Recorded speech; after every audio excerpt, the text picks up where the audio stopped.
grinds my gears. It's too bad Patrick couldn't stick around. The chief dropped in to say hi to us this morning. Didn't get to say bye to him because we had to start the show. So see you later, Chief. Thanks for dropping in. I also talked to Don this morning. He's busily writing a paper today, so I think a story. It sounded like he was writing. So he's not going to join us today. This is one of his favorite films. And, you know, it's interesting. The film that we're about to watch actually had some people who served in the military, but two of the main characters did not. Anthony Quinn, who is actually a Mexican national during the war, became an American citizen eventually. I think he kept his dual citizenship. Didn't have to. And of course, Gregory Peck, famous for playing a lot of soldiers, cowboys, what have you, pilots. In fact, one of my favorite World War II films was about B-17 pilots. Never served either, which was odd. He was apparently medically not able to serve, which you would hear that every once in a while. And it kind of like, Don and I Don frowns on it and I kind of throw a side eye at it. It's like, were you really medically incapable of serving? You know, flat feet during World War II, there was no such thing. You know, there were combat soldiers with flat feet. My brother Steve served in Vietnam with flat feet. Punctured eardrum is real popular. Frank Sinatra did that. Flat feet prevent you from being a soldier? And as I recall, the way he was 4F was a punctured eardrum or perforated eardrum. And the same thing with John Wayne, but then John Wayne was given a pass because he was the sole bread earner for his family, and so therefore was ineligible for service. So what was your question? I'm sorry, I was trying to finish my statement. Why would flat feet disqualify you from becoming a soldier? Supposedly you can't march. It does damage or some shit. I don't know. Okay. I have the opposite, really high arches. I don't know what I just took, but I hope it helps. Coming from a former medic is concerning. Right. Come on, medic Gerry, get your shit together. That gives you an idea how the doctors treat you. It's not the first time I made that joke. When I was in the Army, I gave some ibuprofen to one of the soldiers. I said, here. And the guy took it, 800 milligrams. And he says, will that make me feel better? And I said, yeah. And he goes, what is it? I said, I don't know. He showed me the dirtiest look. I've been making jokes like that for years, modifying for each situation. Tim is here. I see Tim. There's Tim. Good morning, my friend. Deleted Scenes, our good friend Stephen is here. Let's see, who else has dropped in already? Admiral Teague. Jordan. Patrick is here. Admiral Teague is here. Live long and prosper. Peace and long life is the response. And that's it so far. We've got 9 folks joining us to talk about this classic movie. And I still stand by this. I would kill to get a hold of this guy. I don't know if you... I hope everybody has seen Raiders of the Lost Ark, right? Yeah. Yeah? Never heard of it. Never heard of it. Fire John, please. Wolf Taylor is a German actor. And he's from Germany. He's the blonde-haired Kraut in the movie Raiders of the Lost Ark.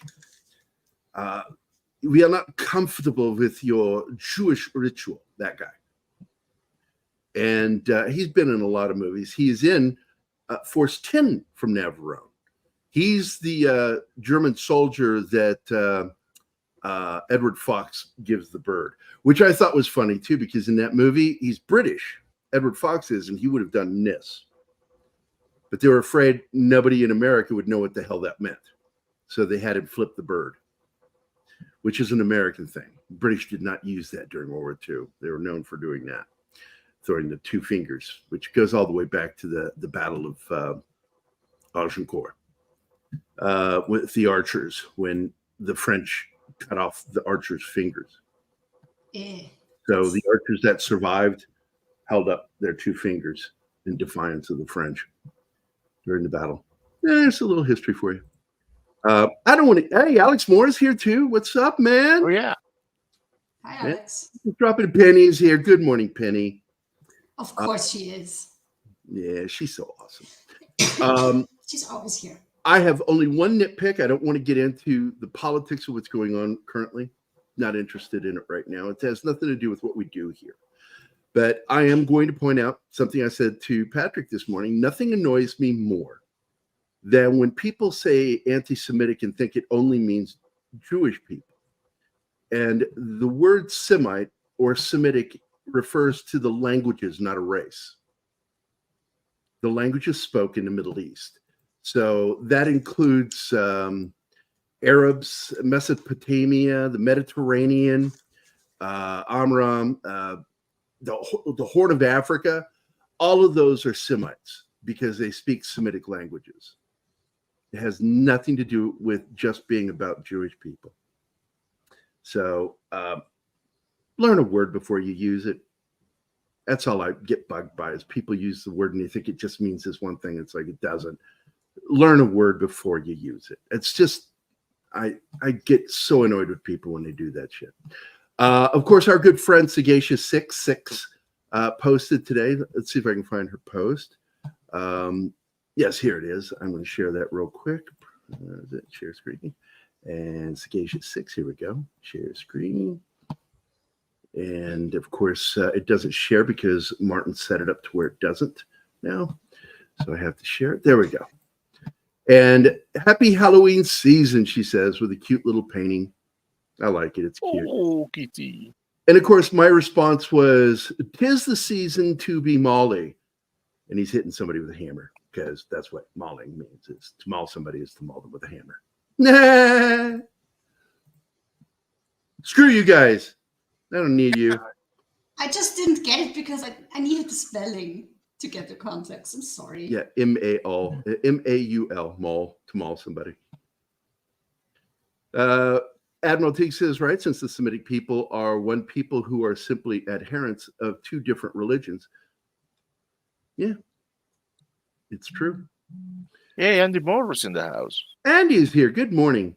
It's not like I didn't hear from him multiple times over the weekend. Me too. He's sending me stuff. Yeah, he tells me when he sends you something. He's like, I sent that to Anima too. Yeah, I don't get as much as you do, though. I think I have a sicker sense of humor than you. He Probably. knows that I've got a pretty sick sense of humor, and I like a lot of the stuff that he sends me. So, but anyway, we're going to be talking about this film, and David Niven is a combat veteran.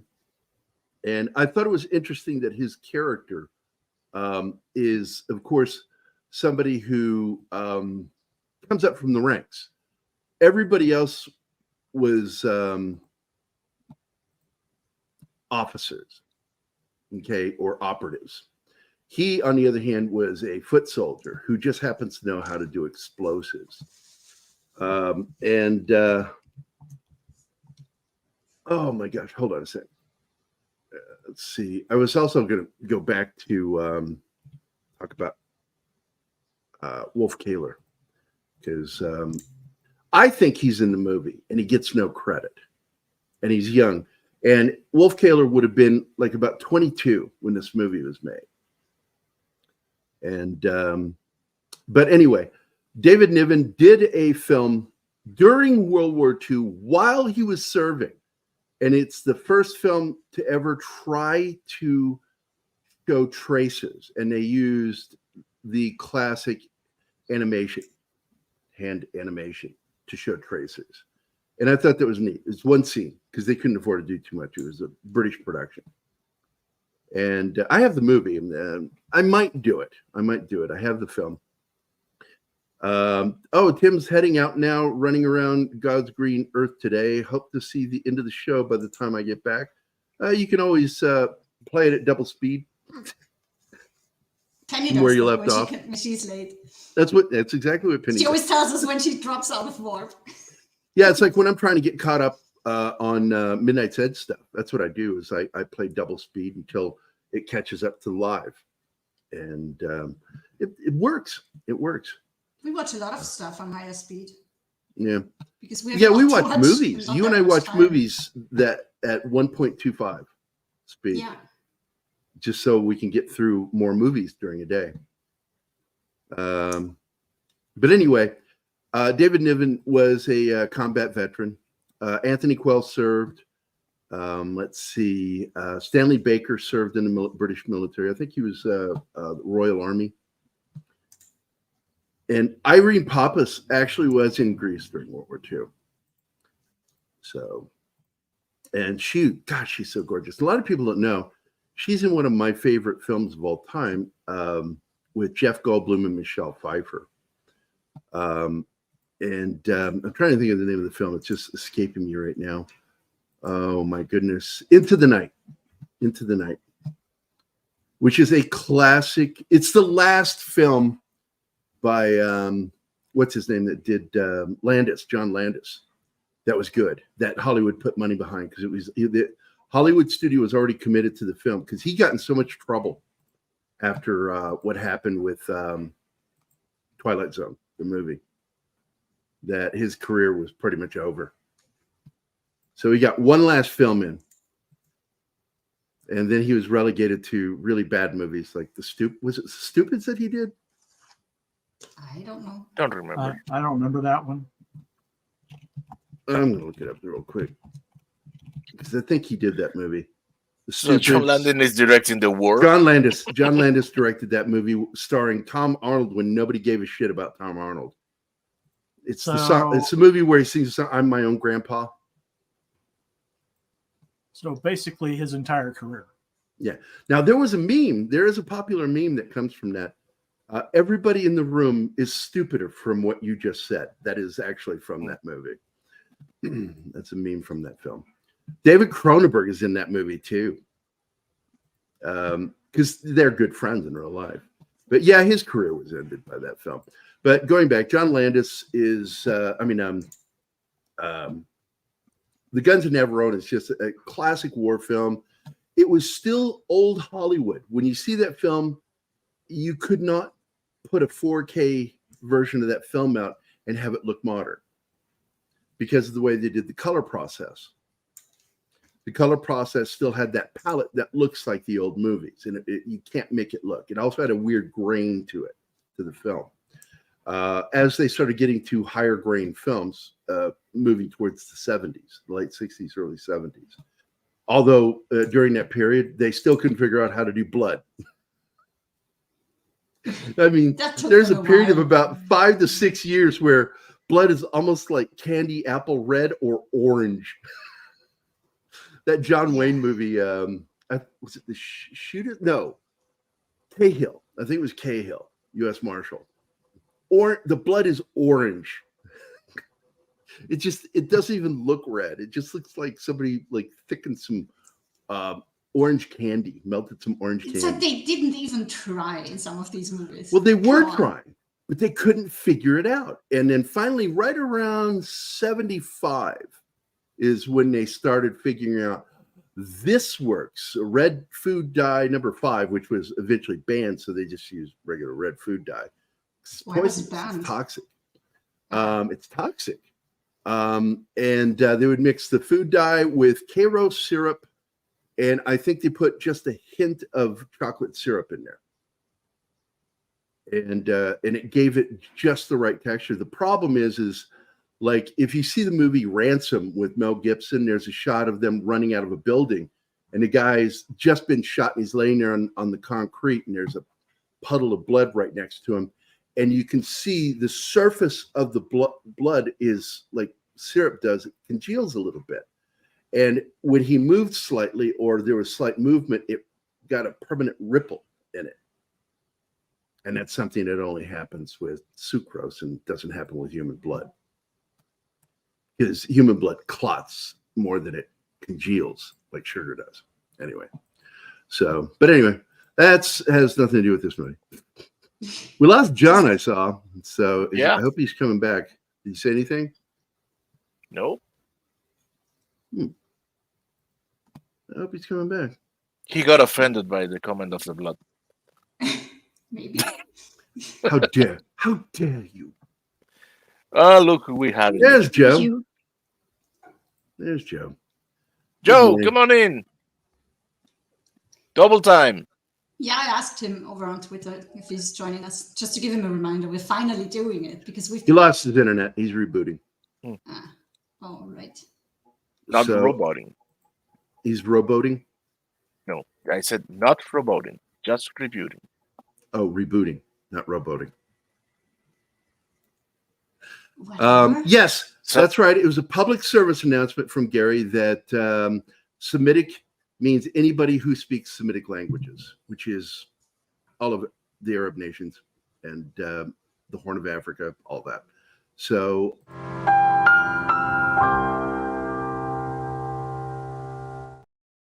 you're welcome. Welcome to PCM, the channel where we teach history and stuff.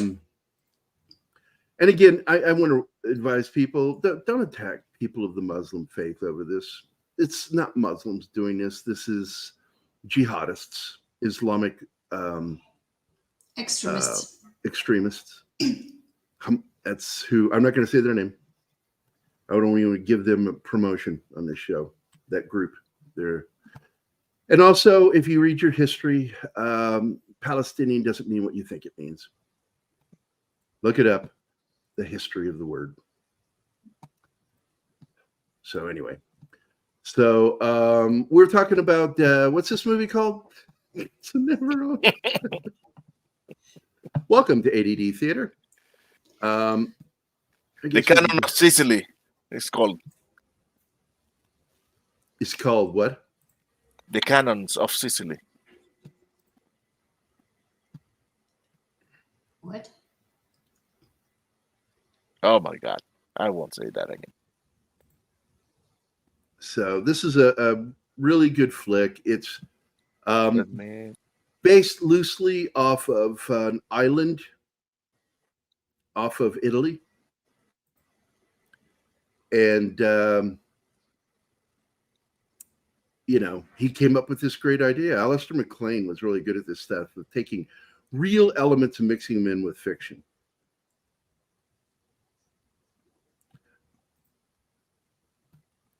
On Wow. The View, that man doesn't need What to the- be on TV anymore. Who Yeah, are he just the Arnold? he just Hell is- he puts his foot in his mouth just way too much. He needs to stop doing that. So On the View. Oof. we got to find a better angle here. Mm. There we go. That's better. Yeah, we got I got your private message. So Anthony Quinn is in it, and Anthony Quinn had been acting since World War II in America. He had I showed you one of his early films was The Thin Man, Anima. Yeah. He was one of the guys that might have done it, the murder, as they had to try to figure out who killed the Thin Man. And Gregory Peck has one of those voices that just sort of cracks me up, because he has got a weird meter in how he speaks. You think that Charlton Heston has a funny way of talking. You ought to listen he to does. Gregory Peck. They both. Jeez, Marie, that guy's got a weird way of talking. But God, he was a good actor. He was. What was that? I cannot remember that World War II film he was in. Something Noon, not High Noon, because that's the Western.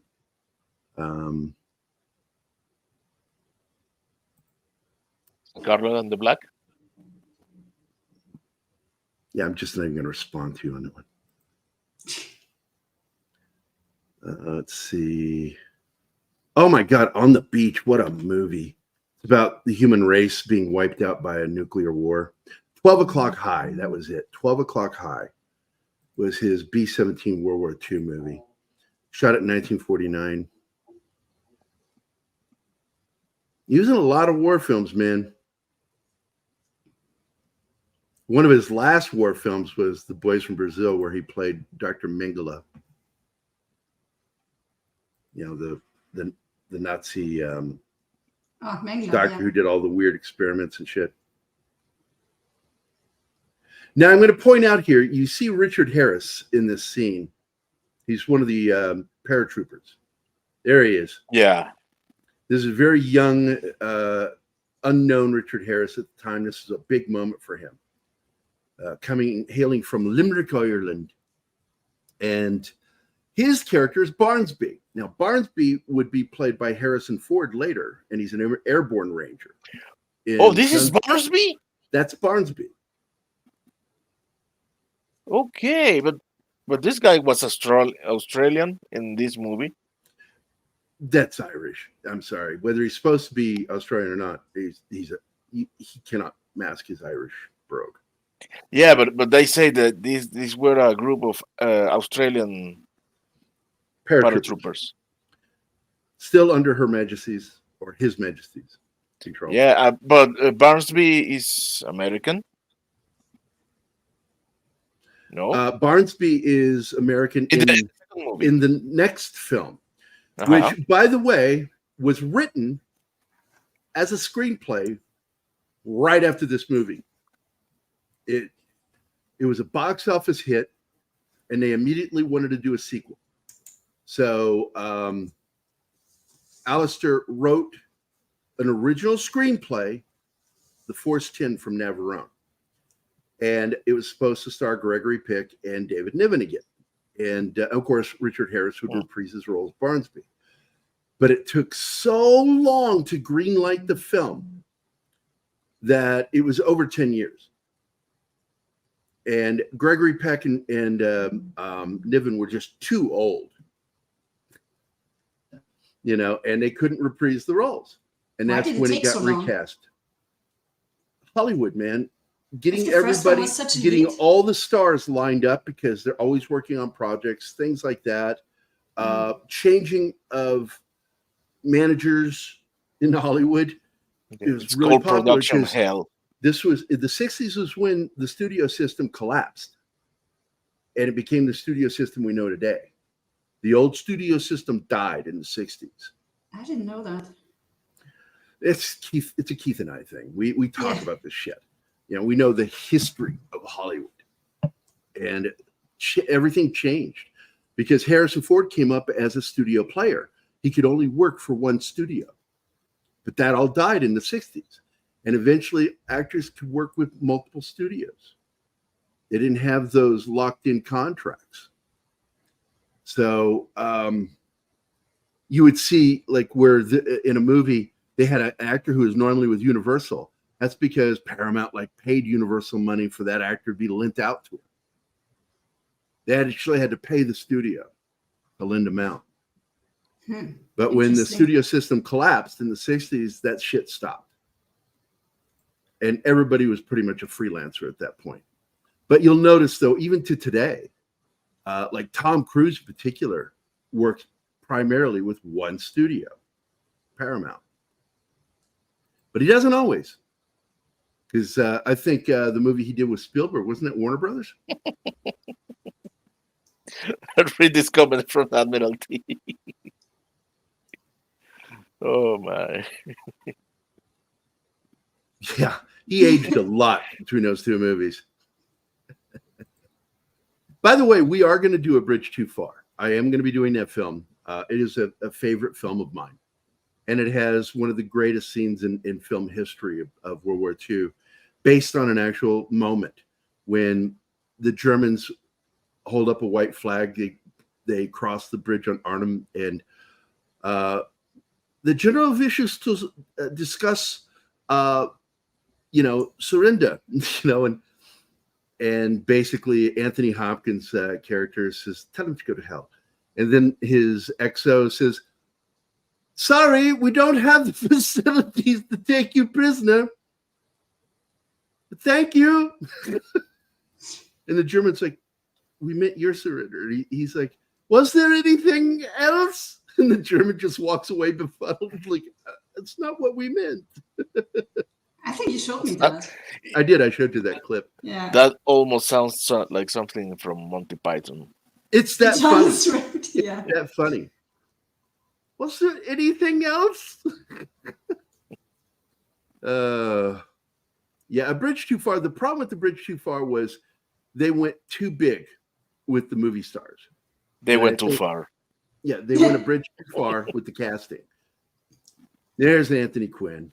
God, I love that guy as an actor. Stavros. Yeah. And it's a two Anthony Q film. That's right, Anthony Quayle, Anthony Quinn, two Q names. Anthony Quayle is an actual World War II veteran. He plays the senior officer here. That's basically telling them what they need to do. And God, this is such a great scene. And the only person there that's enlisted is David Niven's character. And he resents all these people. He doesn't want to be there. He doesn't, he feels put upon. He's a working class type person. All these guys are upper crust officers and career military. Well, he's just a guy that's being forced to serve. And he just happens to have a specialty in knowing how to do explosives. Oh, this is a great scene where they catch this waiter standing outside the door. And the commander of the base doesn't appreciate the way this waiter is being treated. And he starts to talk shit to him. The waiter that attacks them with a knife. Yeah, he has a knife. He goes, he had a knife. He goes, I'm certain he had good reason, whatever. And finally he says, take him out and hold him. He says, I'll make up my mind whether I will hold him or not. And I can't remember if it was Quayle or if it's Peck that says Quayle. Follow them. Quayle. And if he doesn't put him in a jail cell, kill him. No, he doesn't say follow him. He say kill him right there. Yeah, it's great. And he forces this officer's hand. And they're letting the officer know, you have no control here. And if you don't do what we say, we'll kill him. The classic Raiders of the Lost Ark map and imagery. I love that. And I love that plane. Always have. Yeah, it's gorgeous. Beautiful. Yeah, I love, you've got so many of them. Guppy, what is the one there? It's the same one my cousin Bud flew over the Pacific. They would do sub hunt missions or rescue missions. That's all they did. How do you hunt PBY? There we go. It took me a moment to remember. The river crossing sequence is sort of a sin. We lost Cliff from Cheers in that fiasco. Yes, we did. But we got to hear Robert Redford recite the Hail Mary multiple times in that scene. He's just doing that. And I've done that myself in stressful situations. Hail Mary, full of grace, the Lord is with you. Man, I love the scene is not there. I love that the way in which the explosive expert says the boat is a piece of crap without saying the boat is a piece of crap. You just say, just so you know, I don't know how to swim. Yep. Which comes into play later. Yes, yeah. it does. Foreshadowing.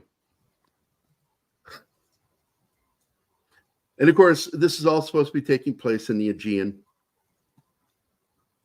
And I don't know if you've ever seen that area. It's so gorgeous. Well, Chief surely has. I've lived just a bit north of that. Nobody cares, Anima. Oh my God! How? I got no. How dare you shit on me like How that? dare you? You're such an asshole sometimes. Anima Thunberg. Anima Thunberg. How dare you? Now you're both being mean. How dare you? I mean, Now, if you don't know this, That actor right there is Stanley Baker, a very popular English actor. And he did the movie Zulu. And it was Michael Caine's big first starring role, where and it's so funny, where he's the commanding officer, Michael Caine is, but he wasn't going to get the part unless he could do a posh English accent, because everybody knows he's an East End person. Michael Caine, he's got a thick East End accent. But if you go watch that movie, Michael Caine pulls off posh English with Stanley Baker in that movie. It's an amazing film. We will be covering it. It's on the list of films that we're going to do. That and Zulu Dawn, which is a prequel written by the same writer of Zulu. Look, James Darren. Yeah, James Darren, best known as a Alias- singer at the time. Big Fontaine from Deep Space Nine. Man, I love That was a his great voice. shot. And Oh, as you yeah. find out in the film, James Darren's character is Spiros Papademos, and he is the son of Irene Pappas's character, Maria Papademos. No, she's her brother. They were Oh, I supposed thought it was to. the mother. No. They were No, supposed. brother. Their contact on the island is supposed to be his father, but he has been killed some days before, and now the leader of the resistance is his sister. And they haven't seen each other in many, many years, at the point that they don't recognize each other. John's back. With us, Hey, by the Johnny. way. Yeah, I'm back. Johnny, she said. Anyway, Here's Internet, There's had, an Johnny. 80s internet had reference. a little hiccup, so Good to have you back. does anybody remember that song? yeah. DeBarge, DeBarge? from Short Circuit. There you go. Short Circuit. Johnny 5 is alive. I don't like this movie. Johnny. No, disassemble. God, I love that movie. I really do. What they I pulled off don't. that robot is amazing. The second one I can watch. The first one, no, I can't. Why not? I don't like it. It's so I hated the second one. Okay. Robot in the City, whatever the hell that movie was called. God, it was dumb. You can stop talking now, Martin. Jesus Christ. it's Just when it It's gets not dumber interesting. it's not dumber than a computer. Steve Gutenberg, for God's sake. I don't fucking care. The movie's stupid. A lightning hit you and you get a computer and it doesn't fry it. But It worked with Frankenstein. sentience? Frankenstein has a brain, an organic brain. Organic has nothing to do with it. Racist. Species. Ali Sheedy is like so awesome in that film. I had a massive crush on her in the 80s. You had a lot of Well, crushes. You're just Well, scared what- of our what- new AI overlords. Yeah, we're just trying to do a good movie, and you keep bringing up bad movies. Come on.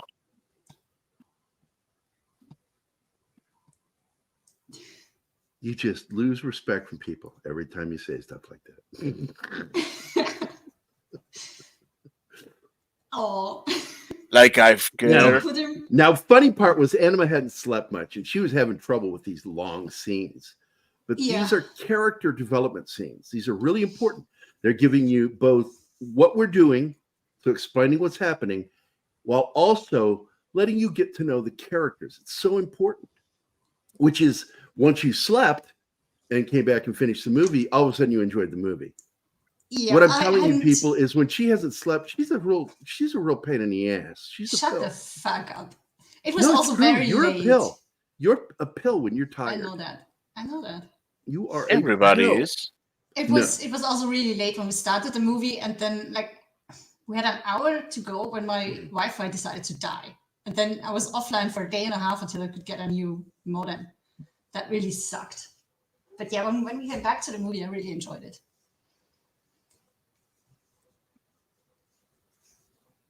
Yeah, And I'm it's, looking forward to watching the Oh. second one. I have a confession. I may actually like Force 10 from Navarone a little better than the Guns of Navarone. But look, it's a fun movie.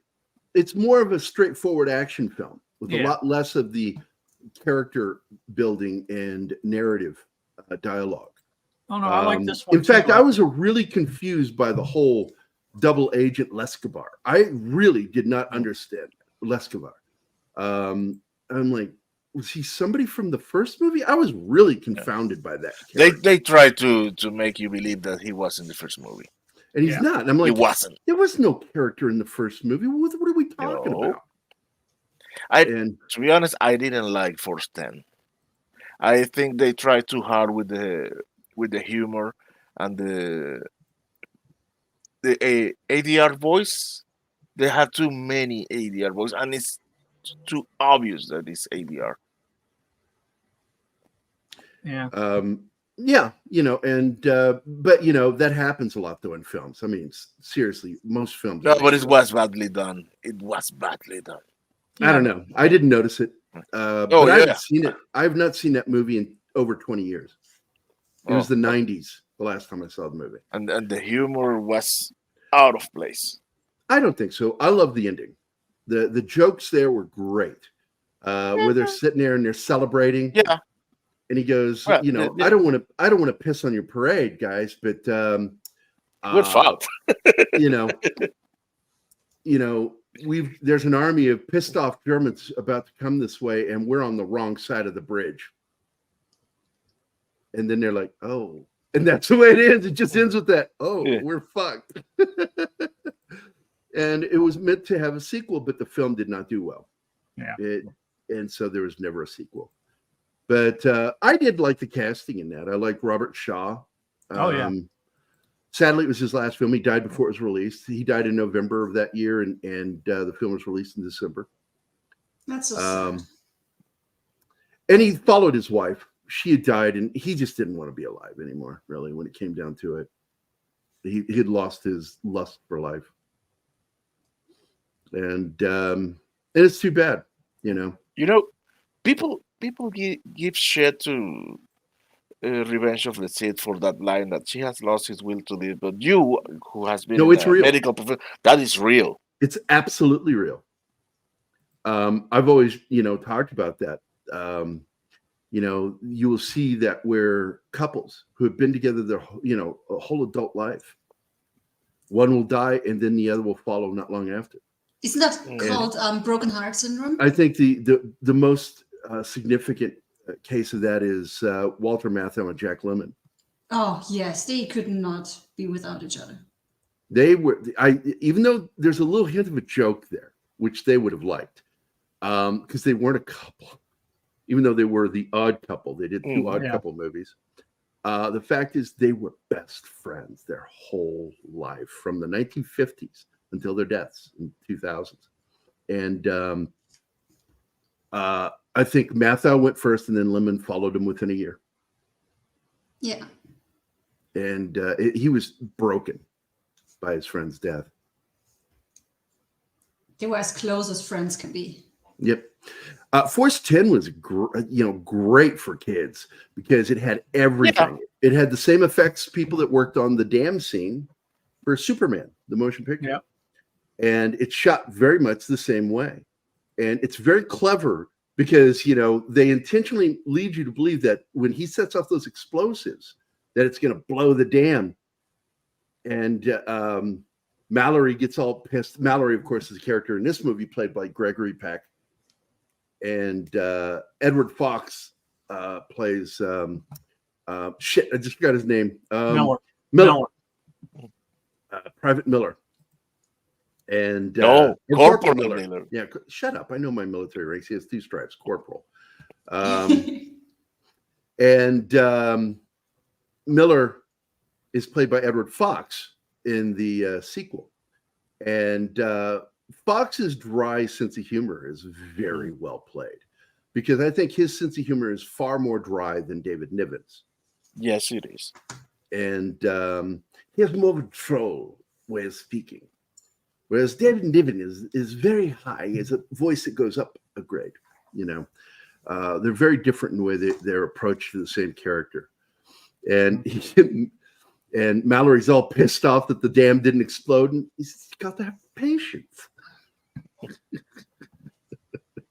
for things to work. Yeah, let the water do its its job. Yeah, it's great. We're going to be doing that one next week. Force 10 from Navarone.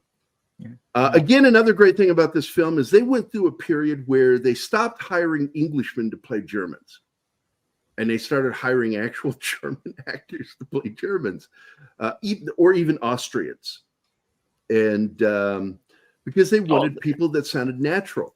Now, the funny part of this film is that Gregory Peck got this part partly because he said, "I do speak fluent German," but the problem is, he speaks German the way a lot of Americans do, with an American accent.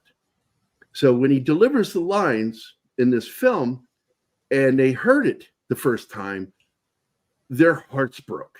And they're like, Of course they did. He's already committed to the film. He's contracted in. We can't just fire him. And so when they do the scene, they're like, oh my God, we cannot let this be in the release film. So they had to hire a German actor to come in and redub his scene. And it doesn't even sound like Gregory Peck. The first time I heard it, it was just like, that's not Gregory Peck's voice. And I thought that was really bizarre. And it's jarring when you hear it. That is clearly, obviously not Gregory Peck speaking German. It is a German actor redubbing him because they wanted it to sound like it was natural German, which is a problem with a lot of American films. They don't realize that accent is important. I always Enunciation point is that important. out. As a German native speaker, it's insulting what they do. Well, it's in a lot of even like the movies. scene with in Inglourious Bastards, the bar scene with Michael Fassbender. His accent in that film is ridiculous, even though he was raised in Germany. The way he says certain things it should throw a German off. Hearing that, one of the Germans comments, he says, "Your accent is strange. It's beyond strange." You and I need to watch that scene so you can see what I'm talking about. I've seen the movie. I've seen the movie, but it's been forever, so I can't really remember. But I had a few nitpicks with Inglourious. Well, my nitpick is he would have done this. He wouldn't have done this. He would have done this. 3. That's how they do it. Yeah, that's that. I don't know that shit. I thought that was really pushing it, that his character would make that screw up. And I'm like, no, he wouldn't. No, he wouldn't do that. But I love this movie. And David Niven is so good because he is the bite in this film. Because every time something happens, David Niven is on it and just talking shit to all the officers. Mm. And he is really not fond of Mallory. And one thing I can't remember, was Mallory Canadian in this? Because I know he wasn't English. Because he's clearly American. But you can get away with that with Canadian. I can't remember if he was... No, they said he was English, and that bugged me off. No, with that accent, no. He is not English. But don't mistake the fact that Americans didn't serve in the British military, because they did. In fact, before we entered into World War II, because Germany declared war against us, stupidly, Americans were going to Canada so they could serve and fight the Germans. And that's a fact.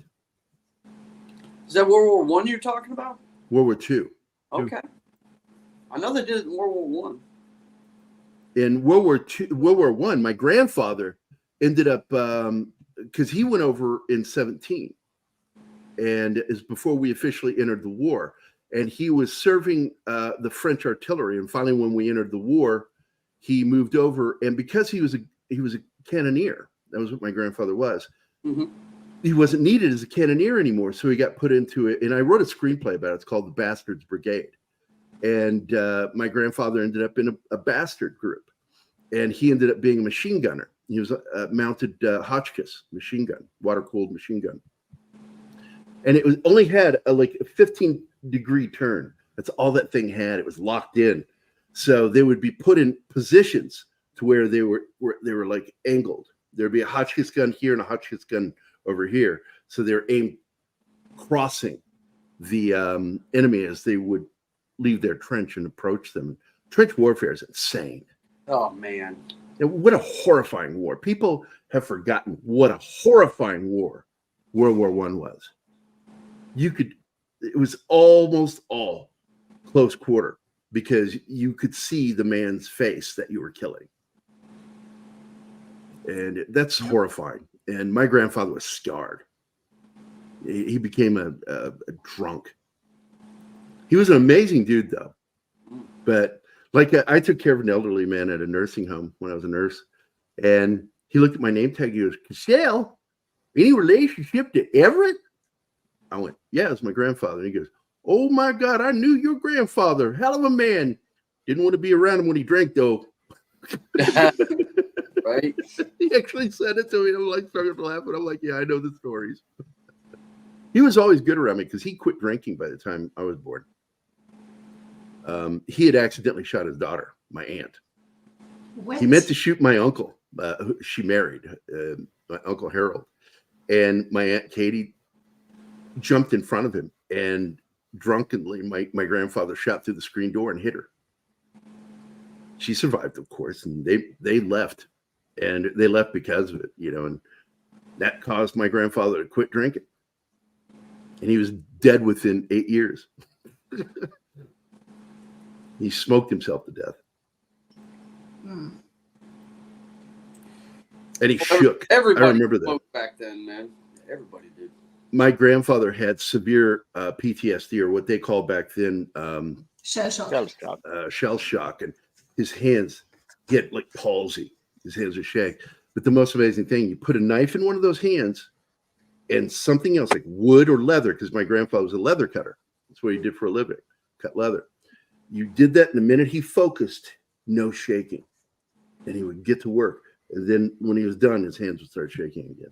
Yeah, they tend to, they recommend that, like my stepson David, he's 100% disabled because of PTSD. And he paints those, what are they called? Warhammer 40K figures. Yeah. Oh, really? Yeah. It's really good therapy for him, man. He loves it. Yeah. I got to tell you, when I did the Star Trek series, I did 2 official Star Trek art prints, and then I did a series of paintings that were commissioned from a private collector. I did Picard, Worf, Data, Crusher, and Geordi. Mm-hmm. That was what they wanted. And did I say Worf? Well, it was basically the main crew. I didn't do Frakes, though, Riker. I never did a painting of him. Yeah. Why? I don't think Why he was not? a fan. Yeah. I don't think he was a fan. The guy that commissioned me, I don't think he liked Riker. Okay. But anyway, He was the best. So I did those paintings, and I sat there with a very fine tip brush to go in. And because instead of doing large, these paintings were only this big, this big, very highly detailed. And I had a jeweler's lens that I would sit over and go in with that fine brush and do little highlights on the cheeks, wherever the highlights of the light was hitting their faces were really fine brush. Mm-hmm. And I was very proud of that. I couldn't do it today. Because my hand shaked too much. Yeah. But back then, man, it was awesome. They suggest a lot that guys that suffer from PTSD do crafts and things like that. Yeah. Well, in Vindicated, my book, that's what saves Bill. Anytime he's based on my grandfather, the character Bill in Vindicated. He's one of the team, the Vindicated team. And Bill has severe PTSD and he shakes all the time. And it leads to a great line where he looks at John and he says, John, how do you do it, man? How do you fight off the demons the way you do with PTSD? And he says, really easy. I just keep making new bad memories. And it keeps the PTSD at bay. And Bill looks at him for a second. He goes, are you kidding me? Or are you serious? He goes, I don't know. And he gets up and he just walks away from him. I can't wait for you to finish that book, Gerry. Yeah, I did some artwork last night. I could probably give you a little peek at it. This is the character who is handcuffed to the tombstone. And I don't want you to see anything else. So let's see. I'm going to pause the show. Pause. much is left? Halfway through. Look at that. And I'm going to share my screen now. Share screen. Entire screen. Here we go.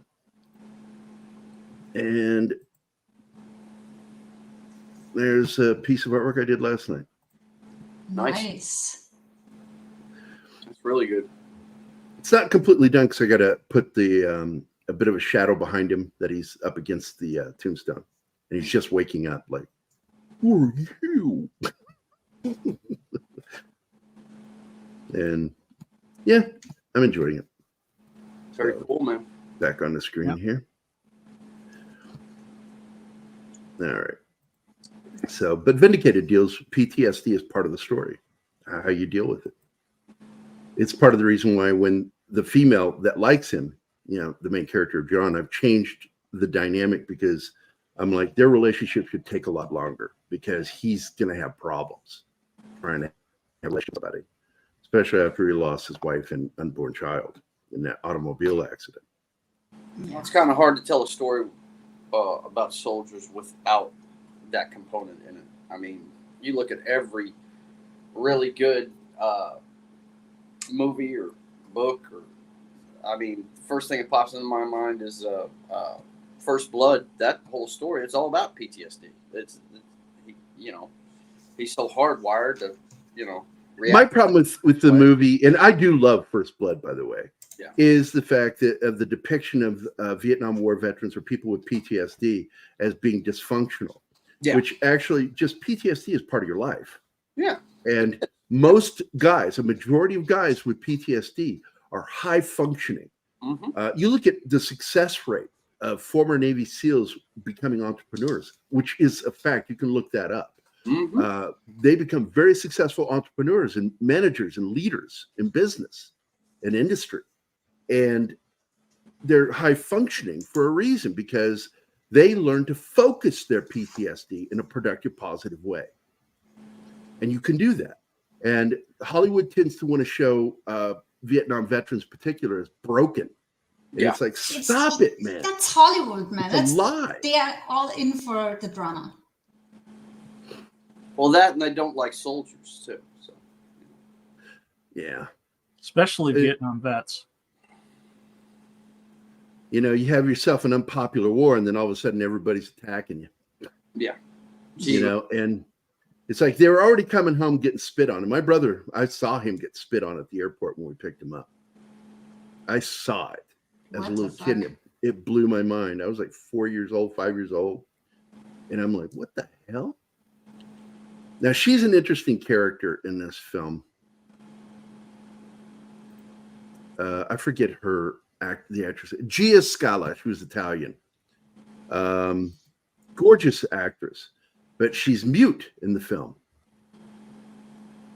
And she's brought in by the Maria Papadimos character because she's been helping her. So that's why we just automatically accept her, because, oh, and I love this scene. These are all real people from the village. Yeah, I was going to say before you showed off your artwork that I like this part of the movie because it shows you, even though there's a war going on, life goes on, man. They're just having a wedding, man. Mm-hmm. Everybody's having a good day. And then, of course, the Germans come and ruin it. Yeah, of course. Of course they do. Germans, Krauts. That's why they're called the party poopers. Careful, man. There's a beverage here. I don't know if you've noticed that. If you look at my thing, I'm called the party pooper. Oh, not now. I don't know what the Oh, never mind. I was just looking at the bottom part. I wasn't looking at your. Did you looking at my bottom? Oh my God. I had no idea. Stop looking at Gary's thing. And this is beautiful. And the little girl, because he's singing, what's his name? John has left in shame. Oh, John left in shame. James Darren sings the song in this scene, and it leads to this little girl wanting to give him a flower, and right as the Nazis walk up. Well, the Krauts, they're Krauts. They're not. There is a Nazi in the film, and he is represented as the bad guy. Because I like that when the German officer says, of course, he'll be well cared for. We're not all uncivilized, like the major. Yeah, not all soldiers were Nazis. No. That's what Just did a got, what's his name? The great German tactician in Africa. Got him Rommel.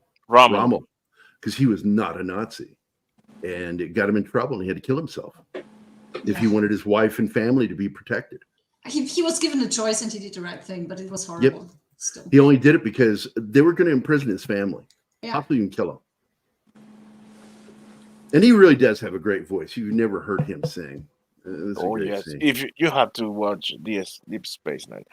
By the way, he has an album that is a compilation of all the songs he sung in Deep Space Nine as Vic Fontaine. Beautiful, Vic beautiful Fontaine. record. But James Darren, great voice. And yes, there was a time when movies were so long they had intermissions. Had the intermission. I loved it because then you would get a playing of the theme suite. They did it with Star Trek: The Motion Picture at the beginning. Remember that? Mm-hmm. You had a 5-minute beginning. I was going to ask, black. what was the interval usually? It was like 5 minutes, wasn't it? It was 5 to 10 minutes to give people enough time to get up and go pee and get concessions. I remember Ben-Hur had one in it. The Sting was one of the last films that I remember having it. Right. And it led to a funny scene. We went to see The Sting. What was it? 74, right? 1974. Yeah. Mm-hmm. We went to see it in a theater up in Washington, D.C. My dad and I. And it was the year that he kidnapped me. It was, well, actually 73, but it was early 74 when the movie came out. And we went to see it, and we had to dress up, had to wear tie and jacket. Nice. It was a fancy movie theater. They had chandeliers. It was beautiful, gorgeous. Gandhi was the last movie to have an intermission. Is it? I was wondering. I never saw that in the theater. I saw it on VHS. But so we go to the intermission, and I go into the bathroom, and it's a fancy bathroom. Low lighting, light coming from lights on the wall. Welcome to another of Gerry's bathroom stories. And I walked in there, and I looked up on the wall, and I'd never seen this before. There's this like Kleenex box on the wall, fancy steel thing, and it's got paper hanging. I'm like, what the heck is that? And I pull it out, and I'm like, what is it? Is that a person cut out? And I punch through, and I'm like, this is so cool. And I went, oh. And I come walking out of the bathroom after I'm done, and I've got this thing around my neck hanging off of me. My dad stops and he stares at me and goes, what are you doing? I said, they've got bibs in there. Toilet seat covers. Just when I thought I heard all of Gerry's weird bathroom stories, he comes up with He another rips one. it off, he folds it up and throws away, and all the adults around us were laughing. Oh my God, that's great. And that's why years later, when I had that incident in Scotland, in Inverness at the train station, the vaulted ceilings looked like a castle, stone. And that Scottish guy walks up to me in that bathroom, and I'm standing on that scale trying to figure out how to put money into it. And it did take money. You just stood on it. It was free. But I couldn't figure that out. And the Scotsman walked up to me, and he's like, and I looked at him and went, oh, I'm wearing corduroy jacket with a white shirt. I'm very pale. He clearly, and I'm kind of a ginger brown. So I'm like, oh, he clearly thinks I'm Scottish. And I said, oh, I'm sorry, sir. I only speak English. And he leads in and he says, that was English, laddie. And everybody in the bathroom started laughing. It scared the shit out of me. And I ran out of that bathroom and hid behind a newsstand. Damn. The old newspaper stands. I hid there until my dad came out. And my dad just walked out and he says, what is it with you in bathrooms? Yeah, that's the same question. Because almost everything that ever embarrassingly happened to me in bathrooms, he was there to see it. That is such a weird kink, Gerry. Bathrooms are inherently embarrassing places. So, especially in Europe, when I tried to go to the bathroom in that one public stall, and it was the only light was from the dome coming from the sky, and it was overcast. It was dark in the bathroom, and I went to go into the toilet, and I fell into a hole. What? And I came What? walking out with my foot soaking wet. And my dad goes, I said I couldn't find the toilet, but I fell in a hole. And he goes, that was the toilet, son. That is not the typical European toilet. It was in Nice. Paris, right in front of the Louvre. I've only seen them once in Europe, and that was in Italy at a camping site. Oh, this is a great scene where Quinn is trying to pretend, no, I'm not part of this team, but he's looking at a photo of him. He knows he is, but he's like, the German's like, let him go. Let's see where this is going. Right? He says, I had nothing to do with it, please. And then here comes the real Nazi. He's an SS guy. And he doesn't care for life. He's clearly evil as a character. Let's torture them. Do whatever we have to do. And the German doesn't like him. The German officer hates him. Guys, we're 1 hour in. Should we run our little ad? Yeah. Oh, we can yeah. do that. Let's do it. We'll be right back after this wonderful ad about our shirts. Do it. Do it now. It's You gonna time do for it? stuff and things. Oh, you always do it. No, I'm not in there right now. My goodness God, gracious. you turd.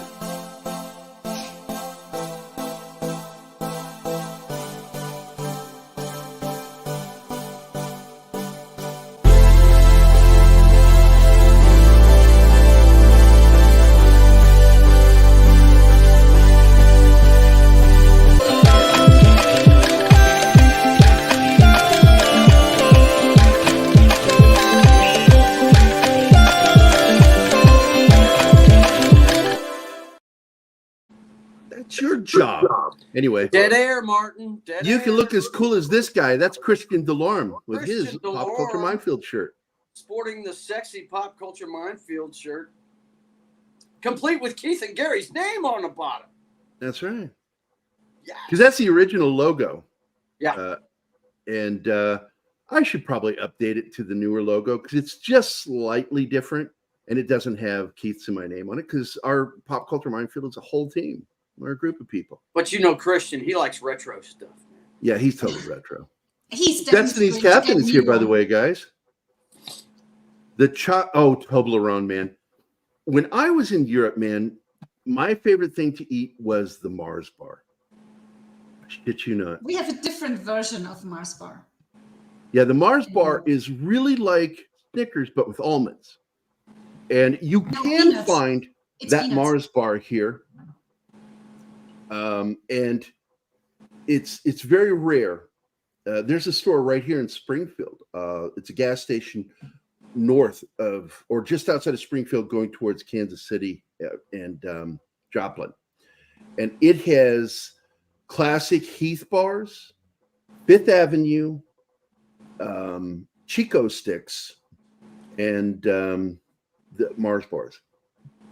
It's the only store I've ever seen that has it. There Our was Mars a bar dollar. is the There was a perfect Dollar Tree store combination. that had a couple of off-brand candy bars here in town, but they don't have them anymore. Yeah, we've got a candy shop here in town called Lolly's that has all that old candy stuff. Love that stuff. The obscure candies. They're still making them. Heath is a great candy bar. It's one of my favorites. That crunchy toffee. Butterfinger has always been one of my favorites, but I prefer Chico sticks because it's the exact same thing, but without the chocolate. Instead, they have baked coconut on the outside. Yeah. If you have a coconut allergy, you can't enjoy them. Yep. Butterfinger is awesome. Yeah, I love Butterfinger, but I don't know what it is. What I love about Butterfinger isn't the chocolate; it is the peanut butter toffee. I love that. I learned how to make that stuff It too. sticks to your teeth really bad. I don't think there's another candy that will stick to your teeth. I mean, as far as a candy Butterfinger, yeah, or that Chico will sticks. stick to your Chico teeth. sticks does the It's same like thing. it coagulates with your saliva and just Yeah, when you're done, you're sitting there for like an hour sucking on your teeth. trying to get it out of the cracks and crevices. Yep. Now, this is where he announces that they've got to leave Anthony Quayle.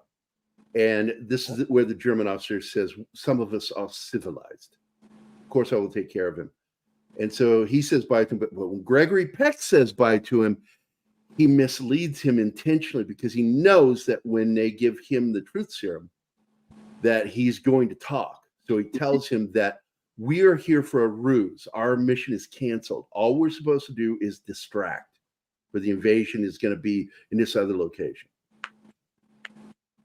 And it's really very clever, but it's what causes Miller to lose his shit on Mallory is because he lied to him, because you used him. Well, that's what spies do, man. Well, it's part of the mission, but it's not like he didn't care about Anthony Quinn because he knew he was going to die if they kept him. But Mallory and Miller make it sound almost like he even kept him around because he knew he might need to use him that way. And that's what Miller's trying to say. Miller accused him of that, and he said, "No, I didn't. But in retrospective, I very well could have done. I would have done something like that." But because he's just trying to make Mallory out to be a cold-hearted bastard. But it leads to one of the final moments between Mallory and him, when Mallory gets angry at Miller and tells him, "Do your fucking job, because if you don't, I'll shoot you myself. And don't think I won't do it, because I'm in the mood for killing you right now." You put me in the killing mood. In the killing mood. Yeah. Oh, it's a great scene. God, I love this fucking movie. Good. And Quinn does really shave. He looks good. He's a handsome dude. Yeah. You look how Maria looks at him. The Greek lady here, Irene Pappas, that plays Maria, she and he did several movies together, including Zorba the Greek. And they did the stage play together, too, of Zorba the Greek. Great story. I'm trying to think. What was that movie he did about Onassis? The Last Tycoon. That's right. Yeah. God damn, I pulled that one out quick, didn't I? Yeah. Holy shit. I've never even seen that movie. Yeah. Never seen it. And I pulled that out. That's so fucking weird the way my brain works. My brain is weird. Didn't Jacqueline Bisset play Jackie Kennedy in that movie? Jackie Kennedy in that. That's right. Yeah, I always liked Anthony Quinn. Always did. Quinn's a great actor. One of the last films I remember seeing him in was Revenge with Kevin Costner. Yeah, which I actually like that movie. I don't think it's a great film, but I do like that film. And then, of course, the last thing I know for sure that he worked with Josh Becker, playing the part of the Greek god. I can't think of his name. The father of Hercules and all that. Zeus. He played Zeus in the Hercules films. In one of the Hercules films, it was Hercules versus the Minotaur. That movie. Anthony Quinn played the part, and I thought it was funny. He says Anthony Quinn was being so abrasive with him, and finally he realized all I have to do to get him to work with me is throw in a close-up, and every time he threw in a close-up, Anthony Quinn was happy. That's narcissistic. So the rest of the shoot of the film, Quinn behaved because he just gave in. But again, I brought up that actor. Let's see if you guys will even remember this guy from Raiders. God, I love him as an actor. But let's see if I can save this image. Nope, it's going to do the web. I fucking hate Google now. I'm going to have to. Stupid. Well, I'm going to have to share my screen because it's big. Google's an asshole now, and I can't save it as. But it's a process to save it as a. Yeah, it takes a second to clip it. You just open it in Paint and save as. That's what I'm talking about. It's all I open it in Photoshop. I own Photoshop. Yeah, I do too, but I still use Paint for that because it's quicker. I got a web clip. I always have Photoshop open, so I can grab anything on my screen and just save it as a JPEG. So this is Wolf Kaler. That's him in the one photo there from Raiders. Oh yeah, yeah. But I swear to God, this photo in particular from the side, I swear to God, the guy that pushes the buttons, that fires the guns, is him. I swear to God, it's him. There's no credit, but if I could get a hold of him, I could finally ask, is that you in Guns of Navarone? Because his first credited film is in the 70s. I think it's 75. Mm-hmm. But I wouldn't doubt, because they were hunting for German-speaking actors, and he was in his 20s when this movie was made. And the guy playing that part looks like he's almost a kid. Yeah.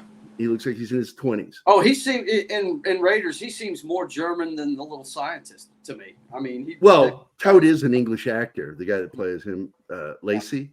Lacey's a Brit. It's one of those places where, again, they chose actors over nationality, because the Frenchman Belloc is played by an English actor, and Tote is played by an English actor, Ronald Lacey. But, well, John Rhys Davies is Egyptian in that movie. mm-hmm. Yeah, right. Which he's Welsh. I can't remember if he has any other nationality in his blood. I don't know. But he looks Egyptian. He really does.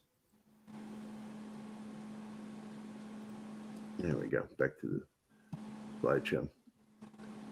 So this is the scene where she goes out and gets a little friendly with Mallory.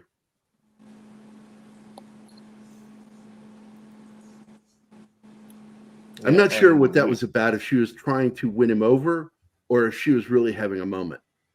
She was having a moment because when she finally speaks, she confessed that she's a spy. She's a double agent.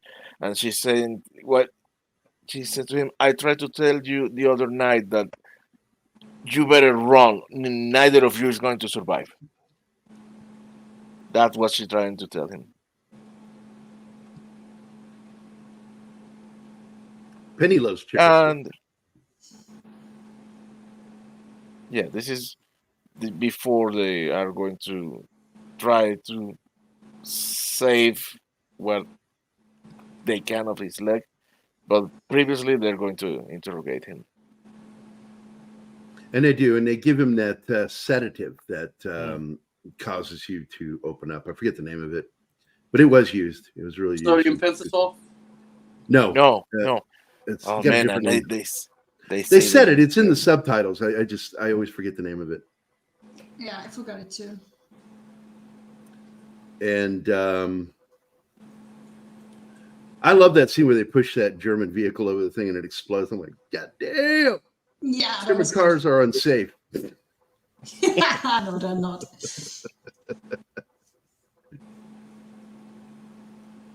Uh-oh. It's Yeah, on and because popping, folks. It's Yeah, on. these people are going to be punished for them because the Nazi is a bag. He is I like that they show the German soldiers as better people, but they still kill German soldiers in it. They're the enemy. Yes. And I bet they did not see that coming. now this is where I explained to Anima, this is one of the films where back in the day, they used a special filter to shoot night scenes. They were shot during the day, and you can always tell because of the harsh shadows on the ground or on people. Yeah, it just looks Yeah. wrong.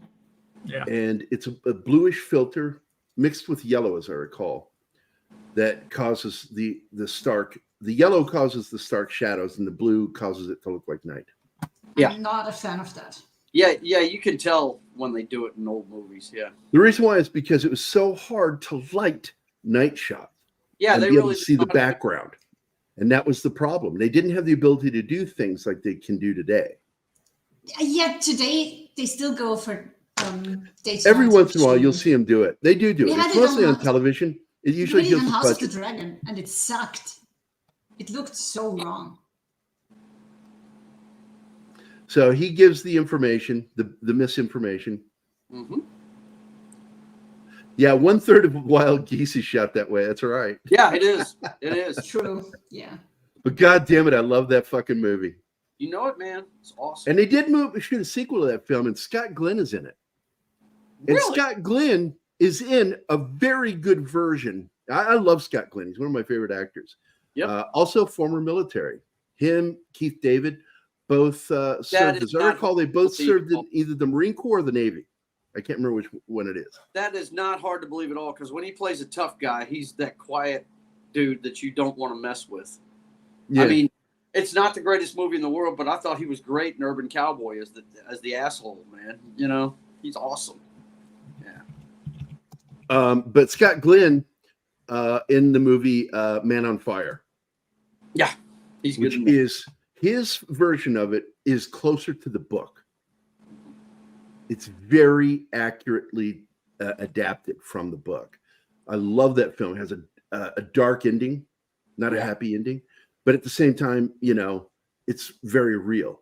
Whereas as sad as the ending is with Denzel Washington's, it has a happier ending because it doesn't end the way the book does. Right.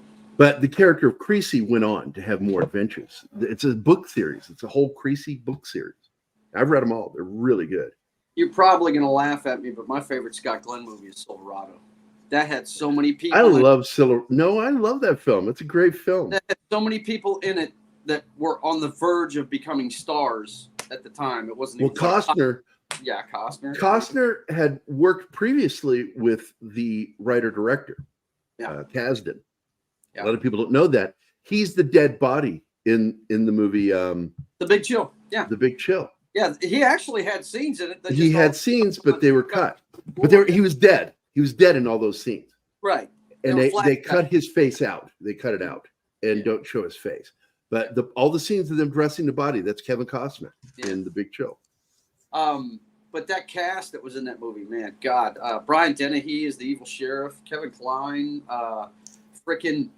Jeff Goldblum was barely known at the time. Danny Glover, Jeff Goldblum is a bad guy, really, in the end. Yeah. But I want to talk about this scene. This is important because she's been found out. Because Quinn rips her dress, which is like, this is in the 60s. And they had to shoot it a very specific way. He couldn't rip it from the front. He had to rip the back of the dress. Yeah. Well, it was all about exposing her back to prove that there were no scars. She supposedly was tortured and there's no scars. And this is where she confesses what's going on. She's dead. She knows she's dead. You know, and she said, basically, she is giving the same excuse that the French women who worked with and, you know, were allowed to be whores with the Germans. At the end of it, were taken out and had their shaves sheared with clippers to where they were bleeding. It wasn't like electric clippers. They did them with the handheld clippers. Ugh. And cut all their hair off so people would know who they were, that they were collaborators. She's a collaborator.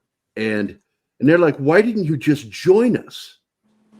You know, all you had to do was join us. You know, and eventually this is where he starts giving Mallory shit. He's like, here you go. This is your one chance to step up and take one for the team. You kill her. And he's going to do it. And then Maria does shoots her instead. Because she brought her into the fold. Yeah. Yep. She brought her into the fold. And it's her responsibility, not his. And this is where Mallory starts to give him some shit. I love this moment. She's laying there dead on the floor, and Mallory is done with fucking Miller's bullshit. I've never killed a woman before, traitor or not. Turn off your cross, close your eyes and pull the trigger. Yeah, he's just leaning into Mallory. Mm-hmm. So he's like, all right, I'm going to do it. I'll do it. And this is, in many ways, is reminiscent of the scene at the end of Full Metal Jacket. Yeah. Oh, yeah. Absolutely. And because in the book, you know, the book version, because there's some crazy shit, by the way. I think Kubrick was smart to leave some of the shit out of there because Animal Mother cuts her head off. Animal Mother in the book is way darker than in the movie. That dude is a conglomerate of multiple people that he served with. So this is so a heavy scene. It's one of my favorite scenes in the film because there she is. She's dead now. Mallory didn't kill her. Maria did. And he goes, "You think you've been getting away with it all this time standing by?" Because he said those words. He's repeating his words back at him. Units with explosives will start proving it. Or by God, I'm going to use you because I'm in a killing mood. I'm in a mood for killing right now. God damn, it's a good movie. It is good. The thing I always remember from this movie is that the German munitions guys holding their ears when they're going to fire that thing off. You know. And you know they've got headgear on. Yeah, they do. Still doing that. Those are giant fucking cannons, and they're in an enclosed area. You do not want to hear that explosion. Like sitting in a tank when that thing goes off. You know, I mean, there's no place for the sound to go, but right into your friggin' every part of your body. It's a concussion, and wow. I mean, yeah. How far? So this is also where, because once again, beat for beat, Forrest 10 from Navarone follows the same beats as this film, including Miller's toy box has been destroyed, which what led to the whole traitor scene. And so now he's got to figure out how to do what he's got to do. And it's very clever because it's the same situation that they run into with Forrest 10 from Navarone. And just, to explain to you, it's like almost like Escape from New York versus Escape from LA, because all Escape from LA is a remake of Escape from New York, beat for beat, including the fucking grabbing a chair and sitting down at the middle of the movie, not knowing where to go, and he waits for something to happen. They left the scene in there. They both do the same thing. The sports scene with the basketball to the fight scene with the pro wrestler that beat the shit out of Kurt Russell in real life. Right. I've never seen the second one. It's not worth it. I can't stand that movie. The only thing good about that film is the theme, because they took the synth version from the original film and made a rock version of it with real guitar and drums and bass. That shit was badass. Yeah, all I've seen from the second one are the scenes that you showed me, and that's enough. It's just zero desire to go watch the whole thing. No, it was a film that should have never been made. Okay, here we go. Now I hope you have a photo of that guy, Martin, in here. The guy who he's at a separate building in a separate bunker, and he's the one who turns the switch and pushes the button to fire the cannons. I swear to God, that is Wolf Kaler. Now, how far were these cannons supposed to be able to shoot? Well, I don't know what the range is on them. They're really long. So, but the whole reason why they were built was to hit another country, right? It was miles. No. It was just to hit anything approaching the canal. Okay, gotcha. Man. Because they wanted to be able to reach out and hit anything in the ocean. Huge. They're very similar to the 20-inch naval cannons. Yikes. 6 foot high velocity, 120 millimeter 5-inch gun. No, it's not giving me distance. It's really not giving me any distance on this thing. So, but wasn't the whole thing that it was built into the side of a mountain so they couldn't attack it from the air? They couldn't attack it from the air. Yeah. And because it's on a cliff, it's almost impossible to get into. You've got to go through the main gate. Right. That's why they had to put together this force to try and get up there. Yeah. Yeah. I knew it had. By the way, this is the scene that damn near killed David Niven. And I'm not kidding. The scene where you see him down below in the water. Apparently that water was septic. He got so sick. And he got infected from it. And he ended up being hospitalized during the shooting of the film. And they were in a panic to finish the film. How are we going to finish it? So they were looking at doing an Ed Wood and finding an actor, a fake shemp actor. Right. And they even considered just recasting the role completely. What David Niven did is, while he was sick, he left the hospital early, finished his scenes, and then ended up being held in the hospital for another 10 weeks because it made him sicker. He risked Wow. his life for this movie. He risked his life to finish this film. That's dedication right there. That's I crazy. do like this scene because this is the scene, because the one thing you get from the character of Brown, played by Stanley Baker, is he's never killed a person. Yeah.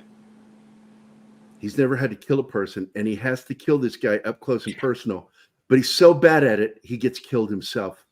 But Yeah. he does have the single most overly dramatic death scene. Yes. Oh, Anna was like, "Oh my god! Talk about the overacting." No. No, He has killed. In fact, the problem is that he has killed so much that he's traumatized and he cannot Is that do it what it anymore. is? I don't Yeah, he remember that. cannot kill anymore. But he And has he to, stabs hesitates. this German. He hesitates and kills this German, stabbing in the belly, holds his mouth, holds the knife with the other one while the German is able to get a knife and put it into him. So they kill each other. They both die. And the Germans are pissed that they got to cut into their own base right now. Wouldn't you And be? Miller, I love Miller. Miller's a dirty tricks guy. Okay, that's how the CIA and SAS really got their start. Is guys or MI6 got their start is from the dirty works of World War II. The dirty works teams were guys who would set up things to fuck with the enemy. The Ministry of Ungentlemanly Warfare. Because it is very ungentlemanly. And a real person who was on that team, for real, was Christopher Lee. Yep. He was a member of those commandos. That's And how come he knew what somebody getting stabbed sounds stabbed like. in the back sounded like. That's right. Oh, I love that story. So he puts booby-trapped rats in this scene, and it's funny as hell because when the German picks it up, they're holding it, it goes, it explodes, but it's just a little tiny spark. I like his explanation. I said the Here's the bombs scene in right the here. guns. He's in the water right now, by the way. Yeah. And it looks It says that- Go ahead, dirty. Martin. That the bombs in the guns are decoys.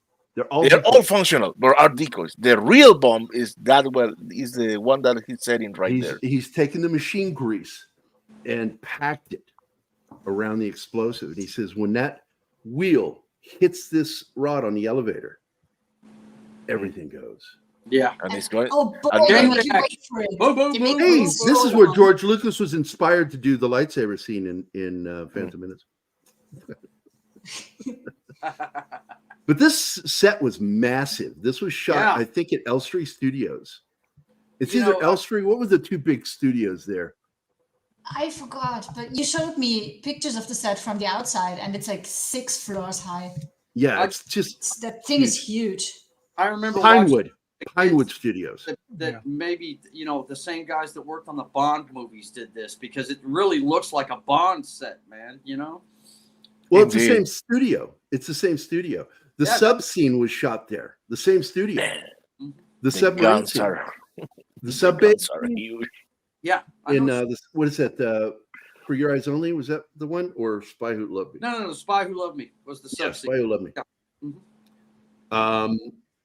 And yeah, by the it's- way, that massive. It's here's huge. some cinema history for you. Do you know who lit that scene? The sub base? No. Stanley Kubrick. Oh, wow. He was called in by the studio and the director. Help us. We don't know how to light the scene. It's not working. So he came in and Wow. showed him how to light that scene. Kubrick was a fucking genius when it came to cinematography. And it shows in all of his movies. Well, Yeah. the best picture visually for him, outside of The Shining, is Barry Lyndon. How Yeah. he pulled off natural light in that film using studio lighting is fucking amazing. Yeah. 'Cause it all looks like natural lighting, and it's not. So they're in now.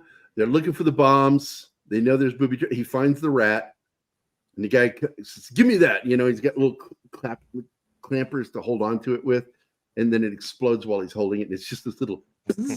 Poof. It was a lyrically funny moment. But they had to climb out and jump down there. And this is the moment you get the payoff for him not knowing how to swim.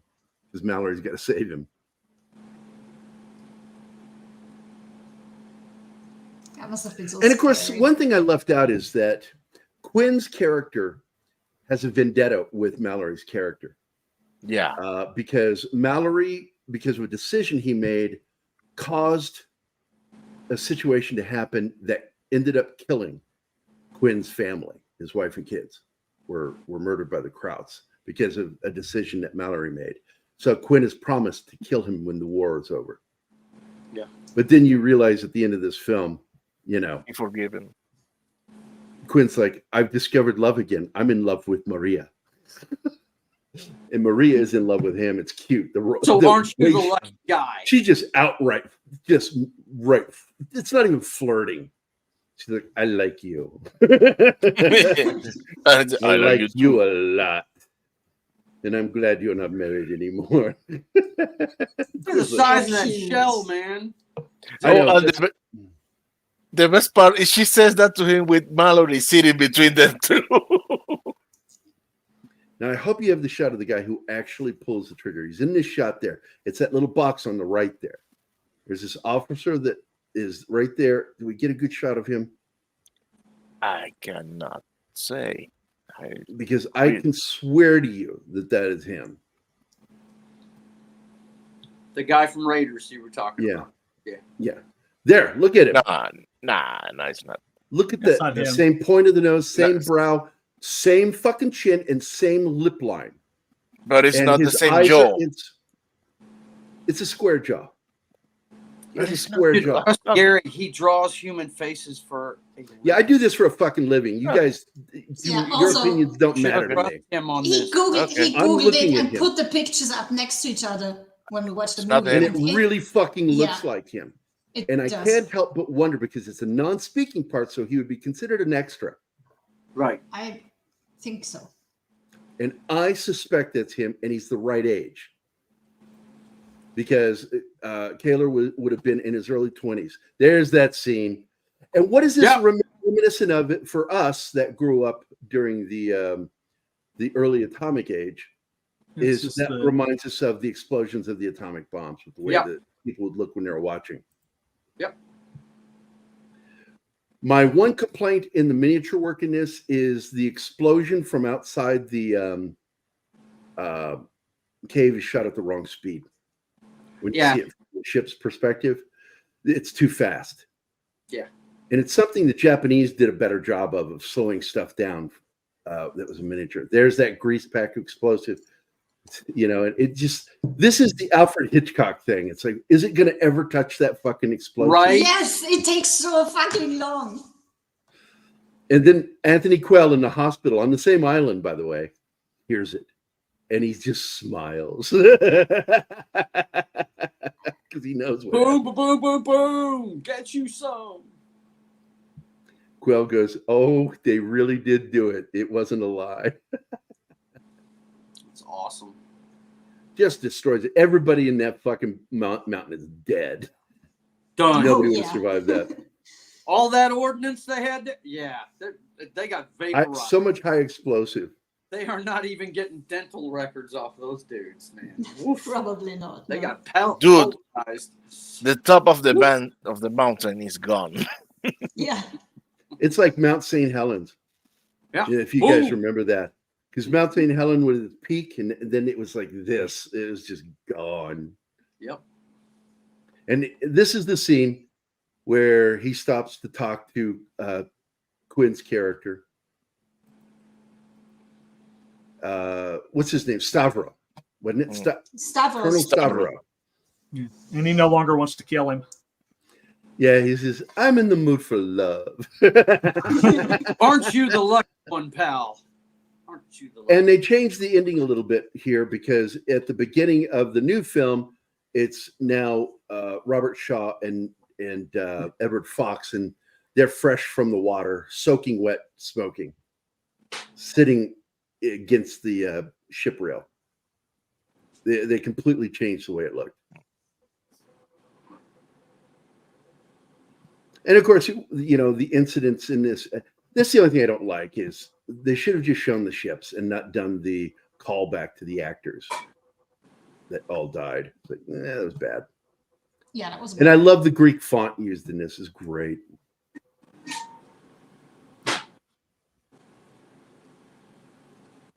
Shepperton Studios. That's where it was shot. Shepperton. And it's a 6-story building. It's huge. It's impressive.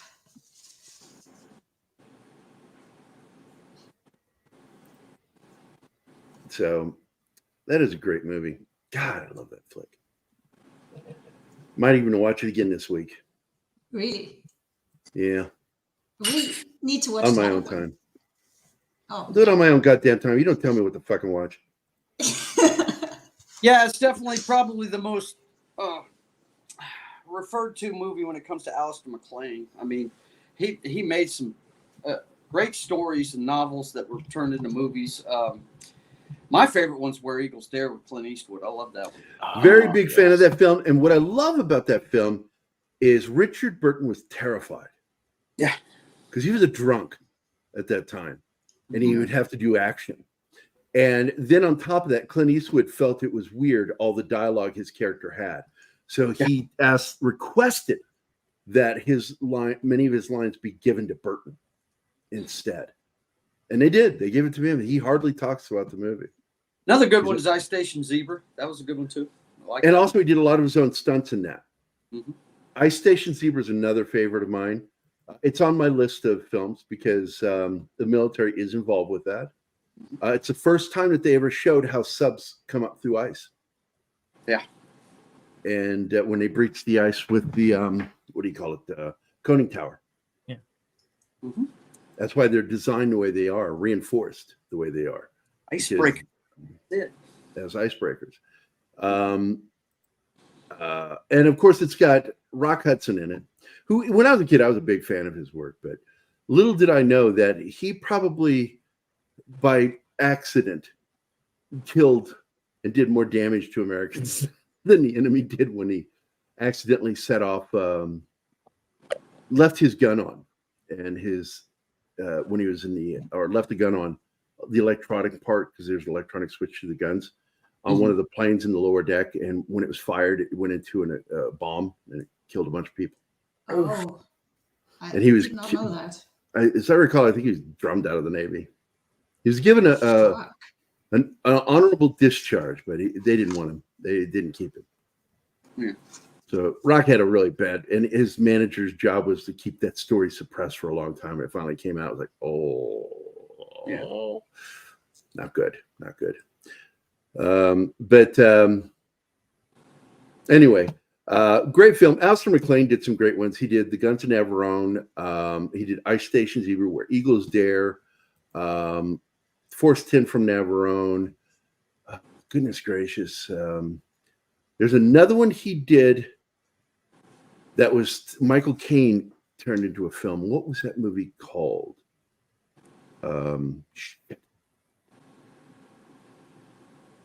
I am certain he wrote that.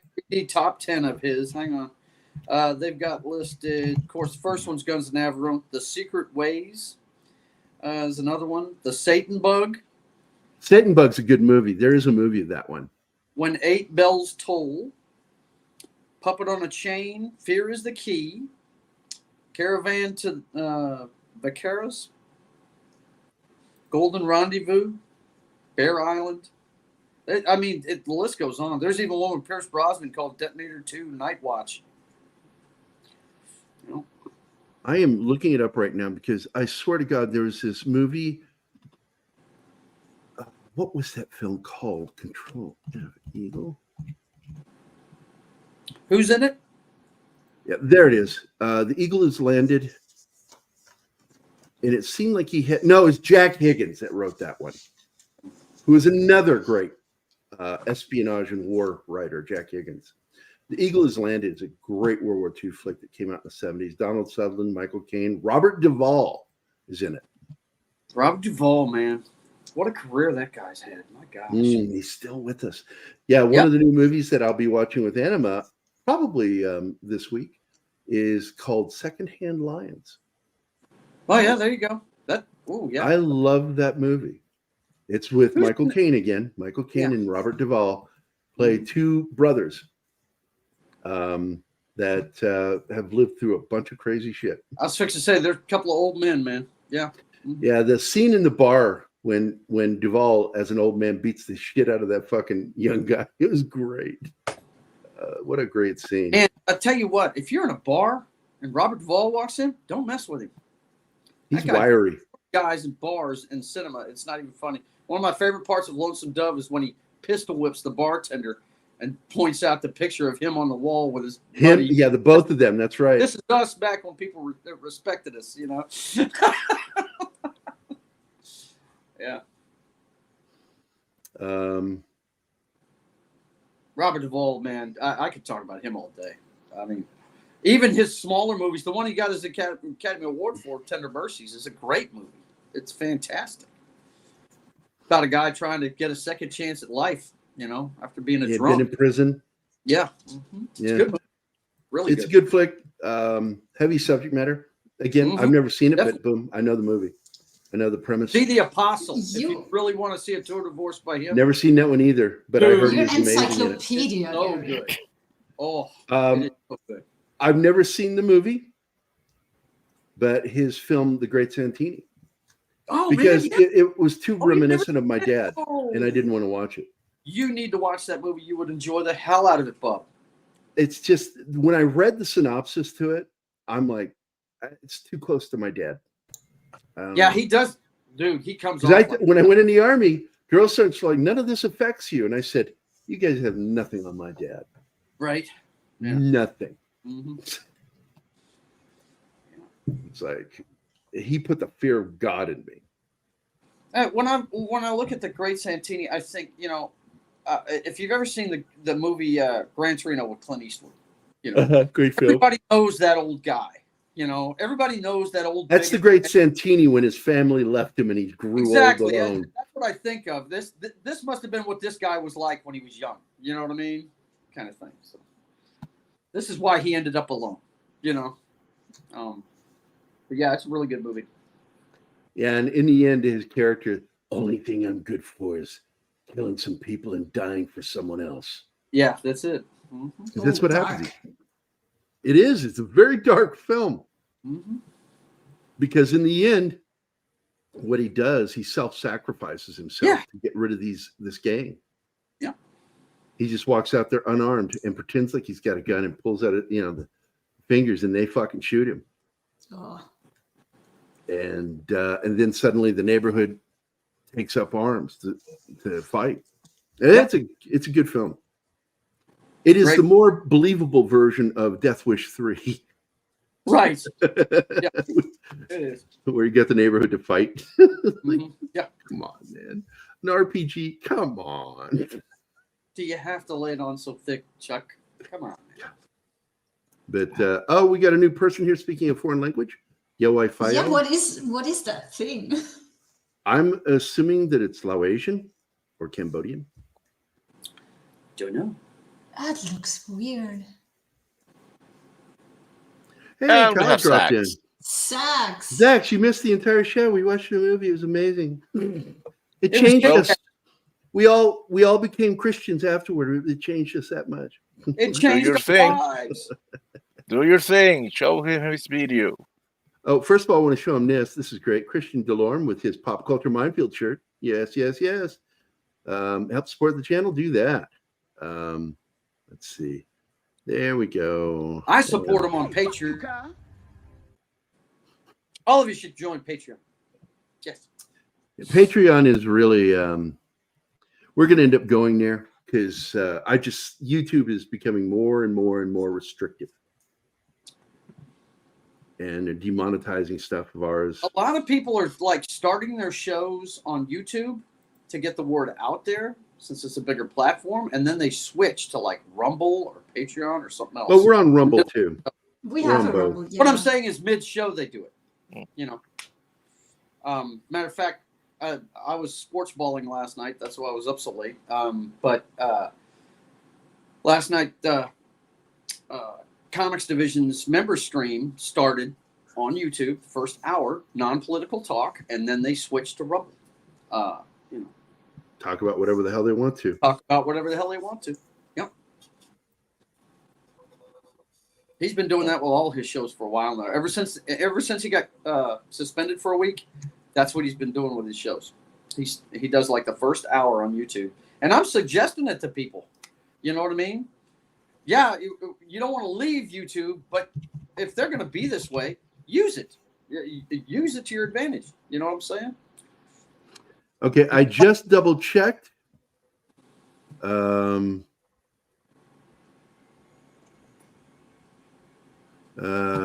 yeah, I do that too. I do that. Scott Glenn spent 3 years in the Marine Corps, active duty, Mhm. and I'm looking up Keith David because I know he served too,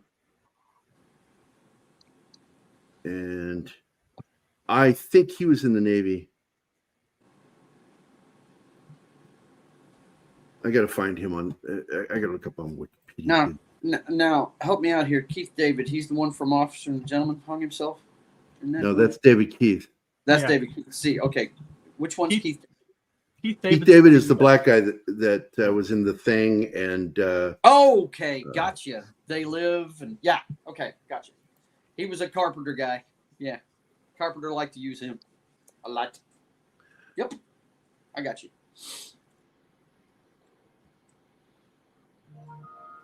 I am pretty sure he served in the Navy, but they don't have anything on him on Wikipedia. But Scott Glenn was a jarhead. Makes perfect sense. He plays tough guys very well. And I tell you, speaking of tough guys, this is one of the more he comes off as, you know, I mean, he's Brit and he's upper crust and all this stuff, but David Niven, this is more of a, you know, knuckle down kind of part for him. He's usually the gentleman's gentleman in most movies he's in, you know. You're muted, that's. That language is Burmese. Aha! Oh, Burmese. There you go. and We have been educated. David Niven served in the light infantry, which doesn't mean what you think it means. Right. Oh, is that like light beer? No. No. Light infantry saw a lot of combat. It means they move quickly and move lightly. They're quickly moved. Let's see, Anthony Quayle. Let me check up his Anthony Quayle. Quayle or Quinn? He was in the Quayle. Royal Artillery during World War II. Served from 1939 to 1945.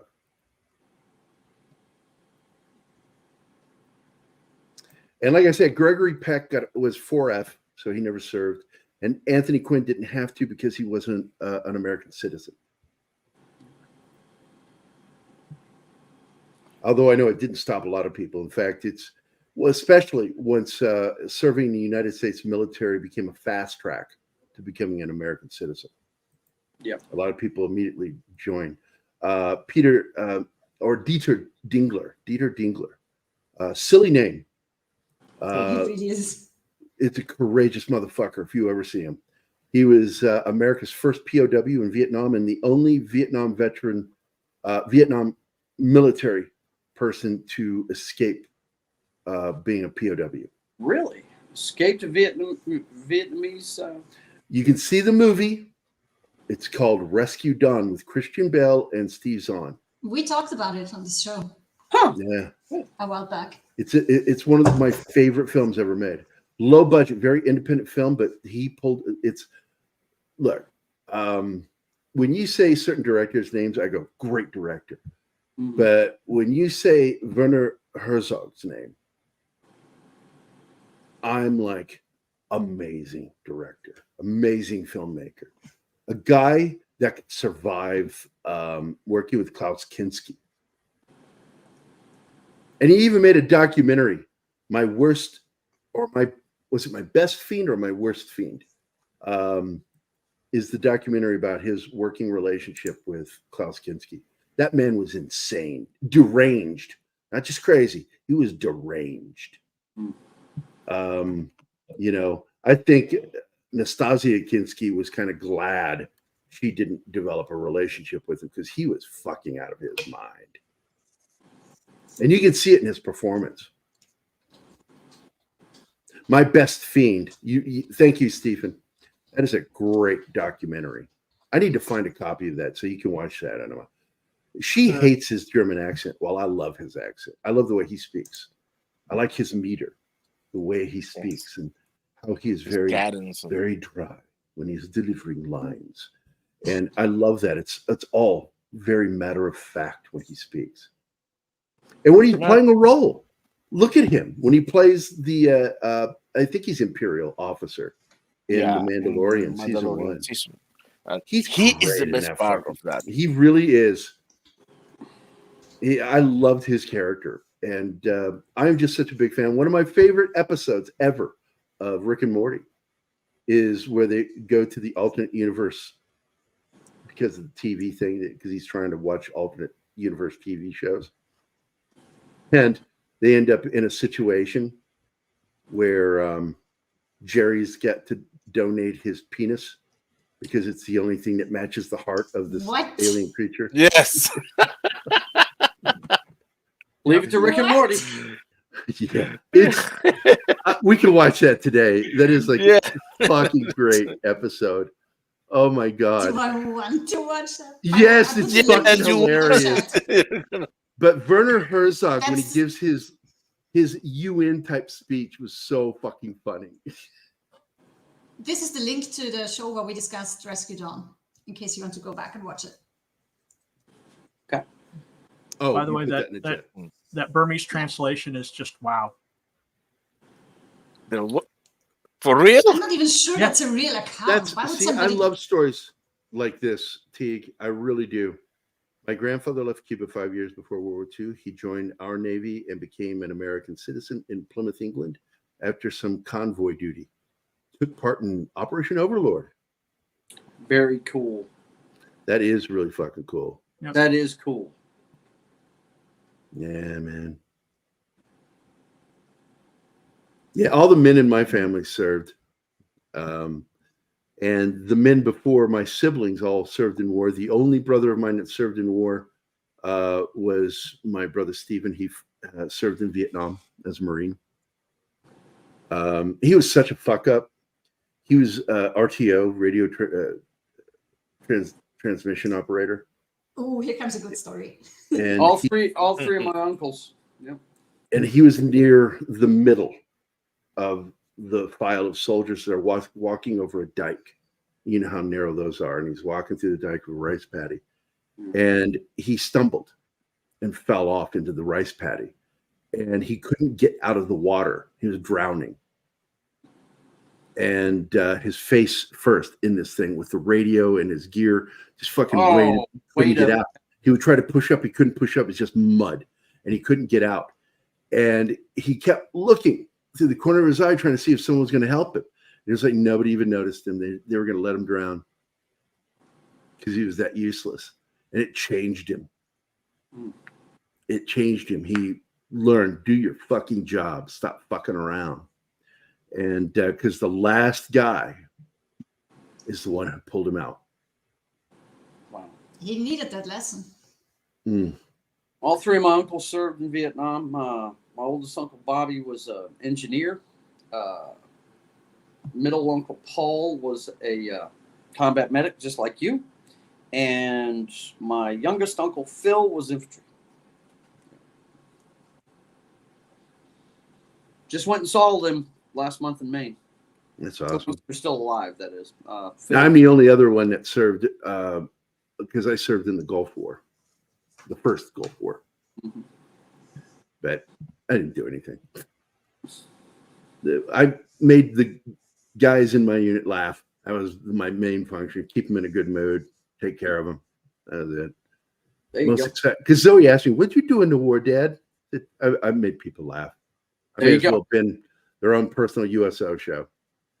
You're the morale officer. Laughter's a medicine, bro. Don't cheering them up making sure that they didn't get any crotch rot or toe rot. There you go. And make sure they're eating right and drinking, staying hydrated. Because Saudi Arabia in Riyadh, where we were, man, it'd be like freezing in the morning and 120 by afternoon. I was fixing to say the desert is not nice.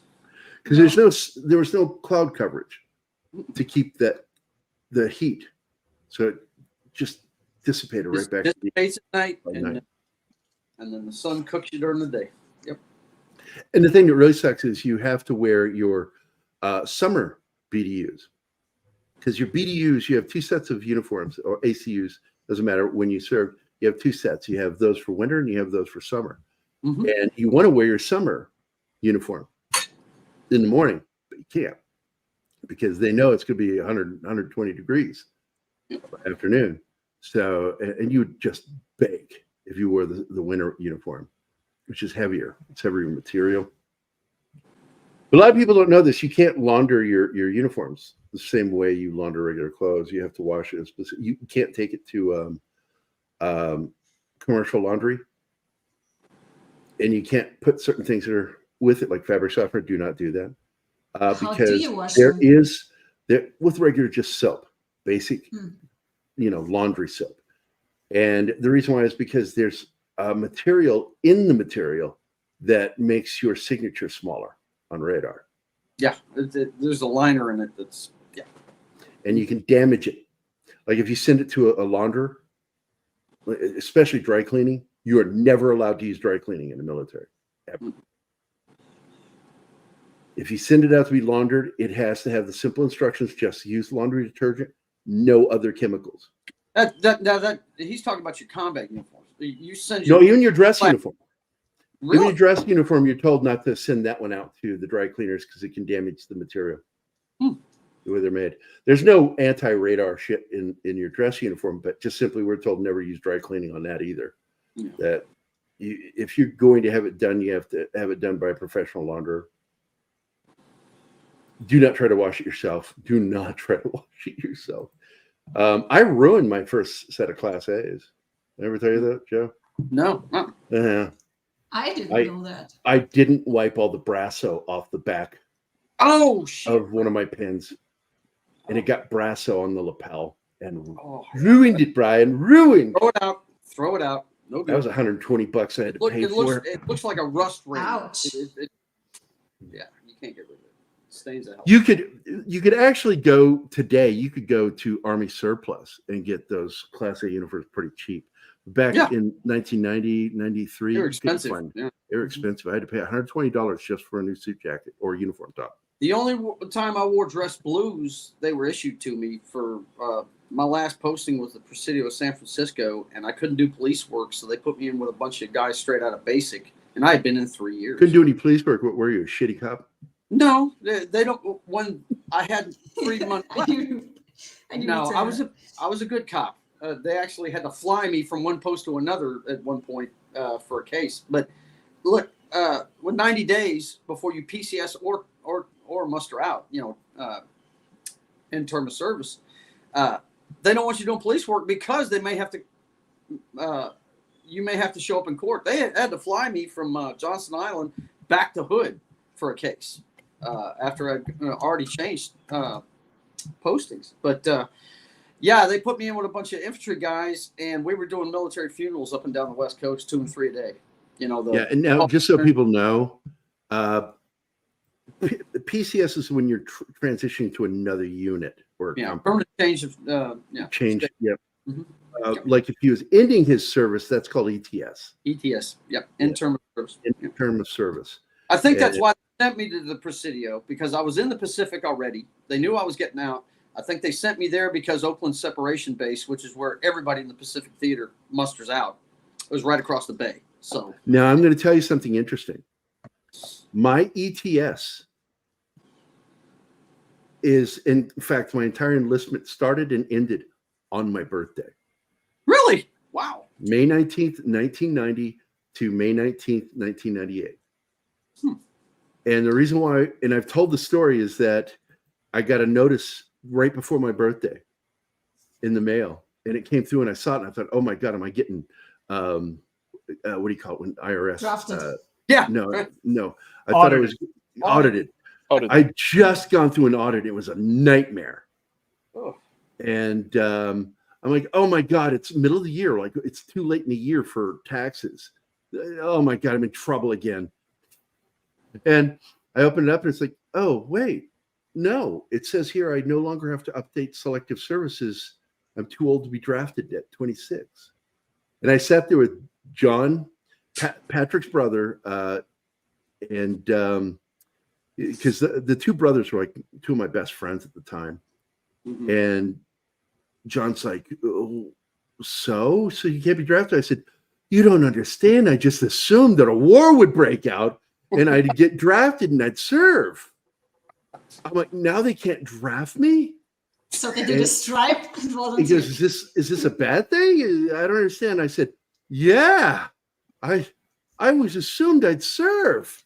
Okay, I know what I need to do. He goes, he had watched Stripes. I'm going in the Army. And he goes, and it's just like the scene in Stripes. Yeah. Because we would watch it that week. We'd watch it because I'd made the reference to the, because he says, you're 26 years old. You're too old to go in the Army. And I said, what is this, Stripes? And so, but it led to the funny moment because, like, when the sergeant, the recruiting sergeant, like, is talking to me, asked me those entrance questions, and he says, "Have you now, or have you ever been a communist, or anybody you know been in the Communist Party?" I went, "No, nobody I'm aware of, and I've never been a communist." He goes, "Are you now, or have you ever been a homosexual?" I said, "No, but we're willing." Is there special training? Because I didn't want to completely steal the joke from the movie, but I did do that. But I also, during basic training, when we're doing field training, we went through one of the obstacle courses, and when I went over the line, log piles, there were a series of logs that you had to keep going over, go under, go over, go under. And as I'm going over the first one, I dead stopped on top of it, and I looked right at the drill sergeant, who was cross-legged. He was sitting on it like a horse with his feet crossed, holding him in place with his thighs locked on it. And he's watching down the line as people are coming. He's doing this thing, move. And then he realizes, because humans, we all do that peripherally. We can see when someone's staring at us. Right.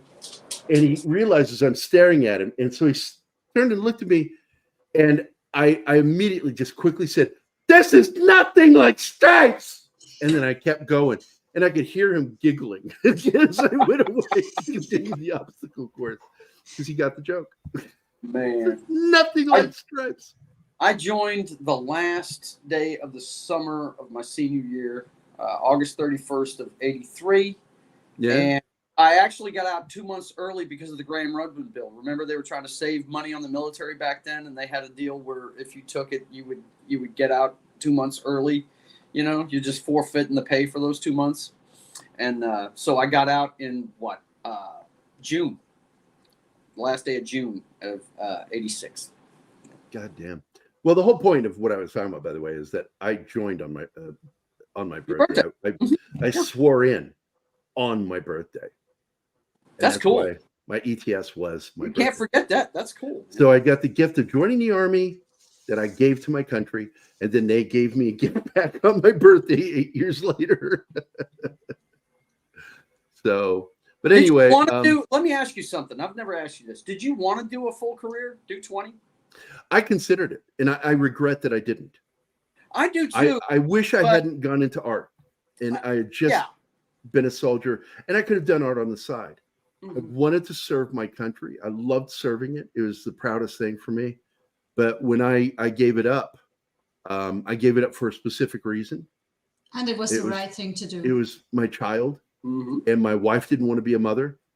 Yeah. And so I said, I will stay behind. You go on, have your career, and I'll take care of the kid. And then the bitch took the kid from me. Yeah. Illegally, what she did. I'm not going to get into it.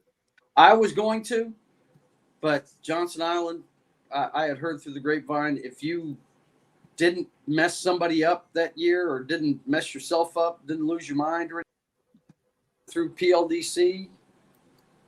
And what the fuck just happened? What was that? Flip this around. If you if you went through, No, it kicked you, and then you popped right back in. nice. Maybe That's I weird. have that power. Hey, you know. But We refer to that as MP power, that's it. It's the only power We they have to have. thank everybody at the scene. military prick power.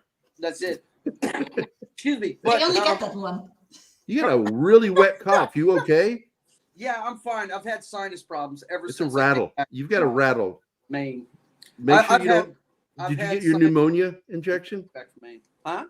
Because it is a vaccine. Flu and pneumonia are good vaccines because they work the way it's supposed to. No.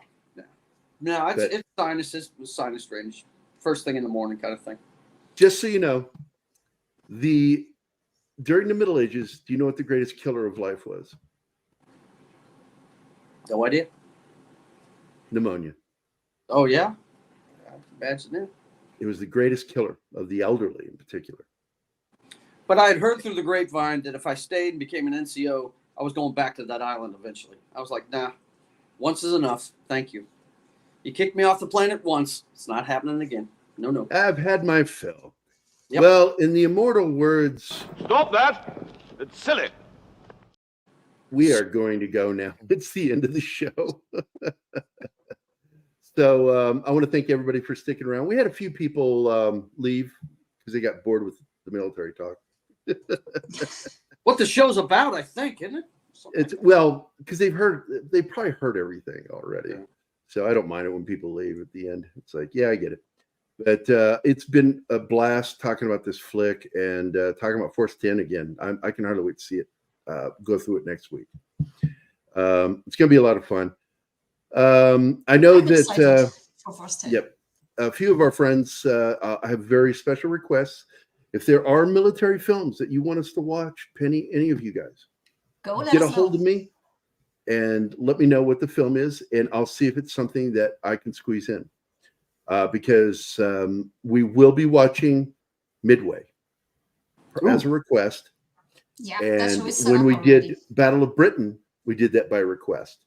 Are we That going was to a watch question. Sense around? No, we're going to watch it and feel around.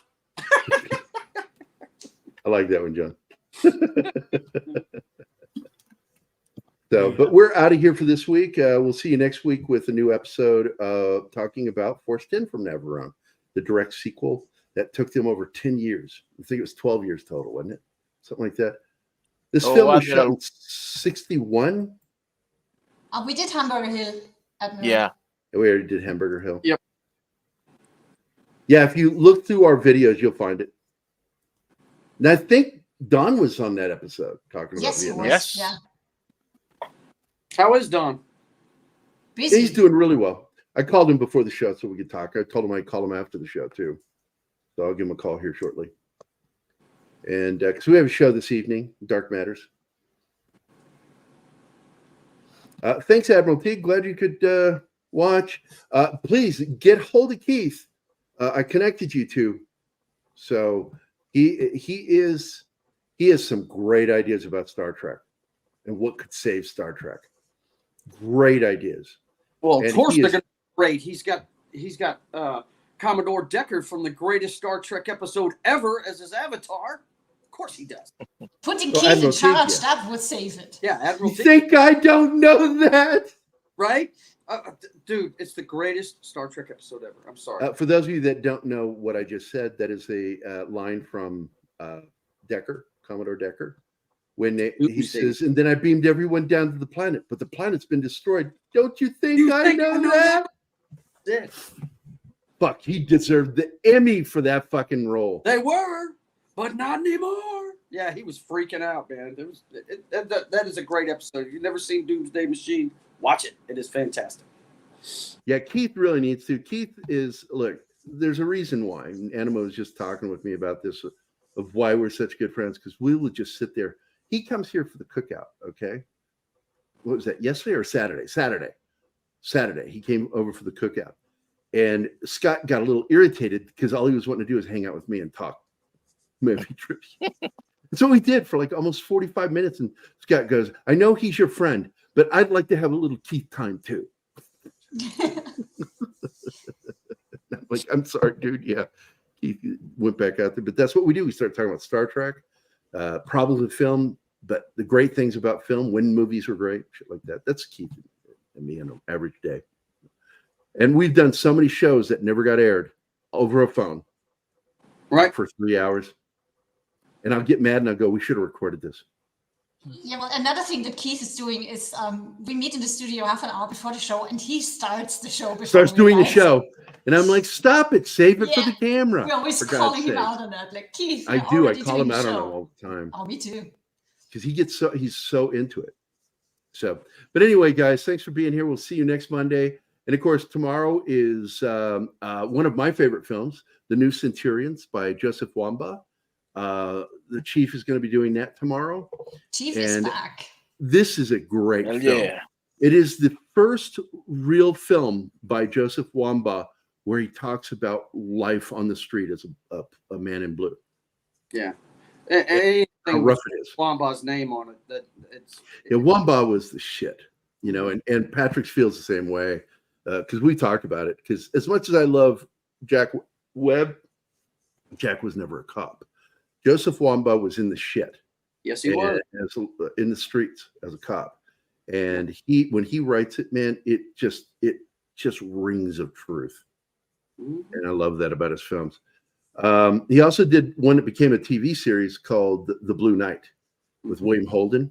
It was a made-for-TV movie. It's not as harsh as The New Centurions because The New Centurions was an R-rated film. Yeah. And it showed the dark side of being in law enforcement, including cops that don't behave so great. Because he's writing from personal experience. I was fixing to say, there's good cops and bad cops, just like every other walk of life. No doubt. And he deals with one of the most traumatic moments is the cop suicide moment. I'm not going to say when it happens or who it is.